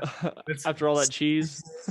Let's keep the hand washing and the mask wearing and pull it over your fucking nose. Holy shit. Oh, I do have a fun fact for everybody that I learned yesterday that I thought was kind of interesting. I'm tempted to try it. So, 7 things women wish men would do during sex. Uh-oh. And here we go. Number 4 on the list, released one bee into the room. According to over half of the women surveyed, adding one bee into the mix creates a sense of danger, which can be a total turn on. Like a bumblebee? Like a bumblebee? What the fuck? Oh, dude. So yeah, I just thought that was funny. And give it a try, guys. And then give me feedback, because I ain't doing it without you people trying it first. You pretty much volunteered yourself by saying that shit. Yeah, buddy. There's Start no that way. shit. I just thought it was funny. You're gonna do it, and you're gonna do it in a special way. You're gonna put that bumblebee right in between your girl's legs. I'll put it in my butt cheeks and then release it. Oh hell yeah. Oh man. So I thought that was funny. But all right. So yeah, hopefully everyone listening, if there's anyone still listening, Yeah, no, probably Really? not. can Especially after that one. yeah, make sure to follow us on Instagram at FMANDTB, and you can follow me on Instagram at FilmakerMike. Jester, go ahead. Yeah, you can follow me on Twitter at SequesterJ, and then follow me on Instagram, the Sequester Jester. And then please review us on Apple Podcast, because I guess that helps the algorithm or something. But that'd be nice for some more reviews on there. And then give us feedback on what sucks and what doesn't. That'd be really helpful. And then since Kuya's not here, you can follow him at Nobody Cares, and then I'll just pass it on to Pinhead.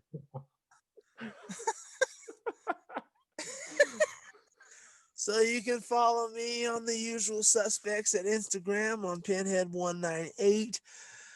I know I've been promising people, they've been getting mad, especially on my Facebook, where you can follow me on James Crump on my Facebook. We're doing the Phantasm retrospective. It might happen tonight even. I don't know, but it's going to happen before I go to work tomorrow. So it's happening. Trust me, it's happening. Mea culpa, it will happen. So anyway, that's my spiel. Mike? Oh yeah, so I'm looking over at our Apple Podcast ratings and reviews, and we don't have anything new. What a surprise. But hey, we're still at 5 stars, 6 ratings of 5 stars. And that one review from Jester's Property titled "I Want to Have Your Babies." Oh my gosh, yeah. I want to have his babies too, so I don't blame you, baby. Yeah. I have to release a bee in the room now. So yeah, hopefully you guys can leave us some ratings and reviews as we kick off the new year. It'd be nice. You gotta admit. Because we will be grinding 4 episodes a month. Yeah. As long as the pandemic has helped in some way. Hey, it's got its pros and its cons, right? Actually, having a pandemic that we're living through has actually helped us with the podcast, because if I gotta admit, if we didn't have the pandemic, be like doing more stuff. So not only that, but I wouldn't even have met you guys. So Oh, that's right. Yeah. Yeah. I know. I wouldn't have been able to see that beautiful, beautiful mug every day.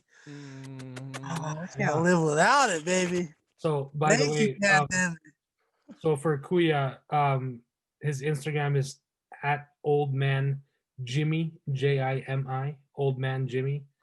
He actually posted a new post 5 days ago. Come and go. So he said, so I did a thing inspired by music from a YouTube channel I watch. I decided to create an album. The weird thing is I just created song titles. I don't have any songs for it yet. So I know it's kind of backwards to do something like this, but I trust the universe will truly inspire me to finish it. Wish me luck. So go to his Instagram and comment and tell him, fucking finish it. So as we want to, he has 12 tracks, but you don't see the titles. He blurred them out. So it's like, yeah, I know, like a pussy. Yeah, or for suspense. So go to his Instagram and tell him like write those songs and finish them by 2021, so we can get a full album. So if there's 12 tracks, that's one song a month. It's a lot of time for one song. So I think he's gonna want to. And there's only 2 posts, and when you listen to this podcast, Kuya has a lot of shit to say. So you gotta pressure him to like post. Maybe he's just out of steam. Yeah. After the podcast, he just never has enough to say, so he gets it all out here, and then he goes on his Instagram and goes, I'm not really feeling it today. Yep. Nope. Alrighty then. Well, thank you guys for listening to the first episode of 2021. I guess we can say we're back. Yeah. Yay, So- we're back. Alrighty. Yep, I'm glad everyone's still listening. Probably not anymore, but hey, we still Yeah, love I you, know. fuckos. Yeah, we you- still you love guys you can guys. also leave voice messages on what you guys enjoyed from 2020. If there was anything that you guys liked watching, or if you'd like to share it with us, reading, whatever it is. And I guess we'll talk more 2020 stuff from the years past in the next episode with Kuya rejoining us, and we will discuss more in-depth Wonder Woman 84 next time. Alrighty. Thank you guys for listening. Stay safe. Happy New Year. Here's to a better one than last. Yep. Okay. Peace. Bye bye, everybody. Fuckos. Yeah.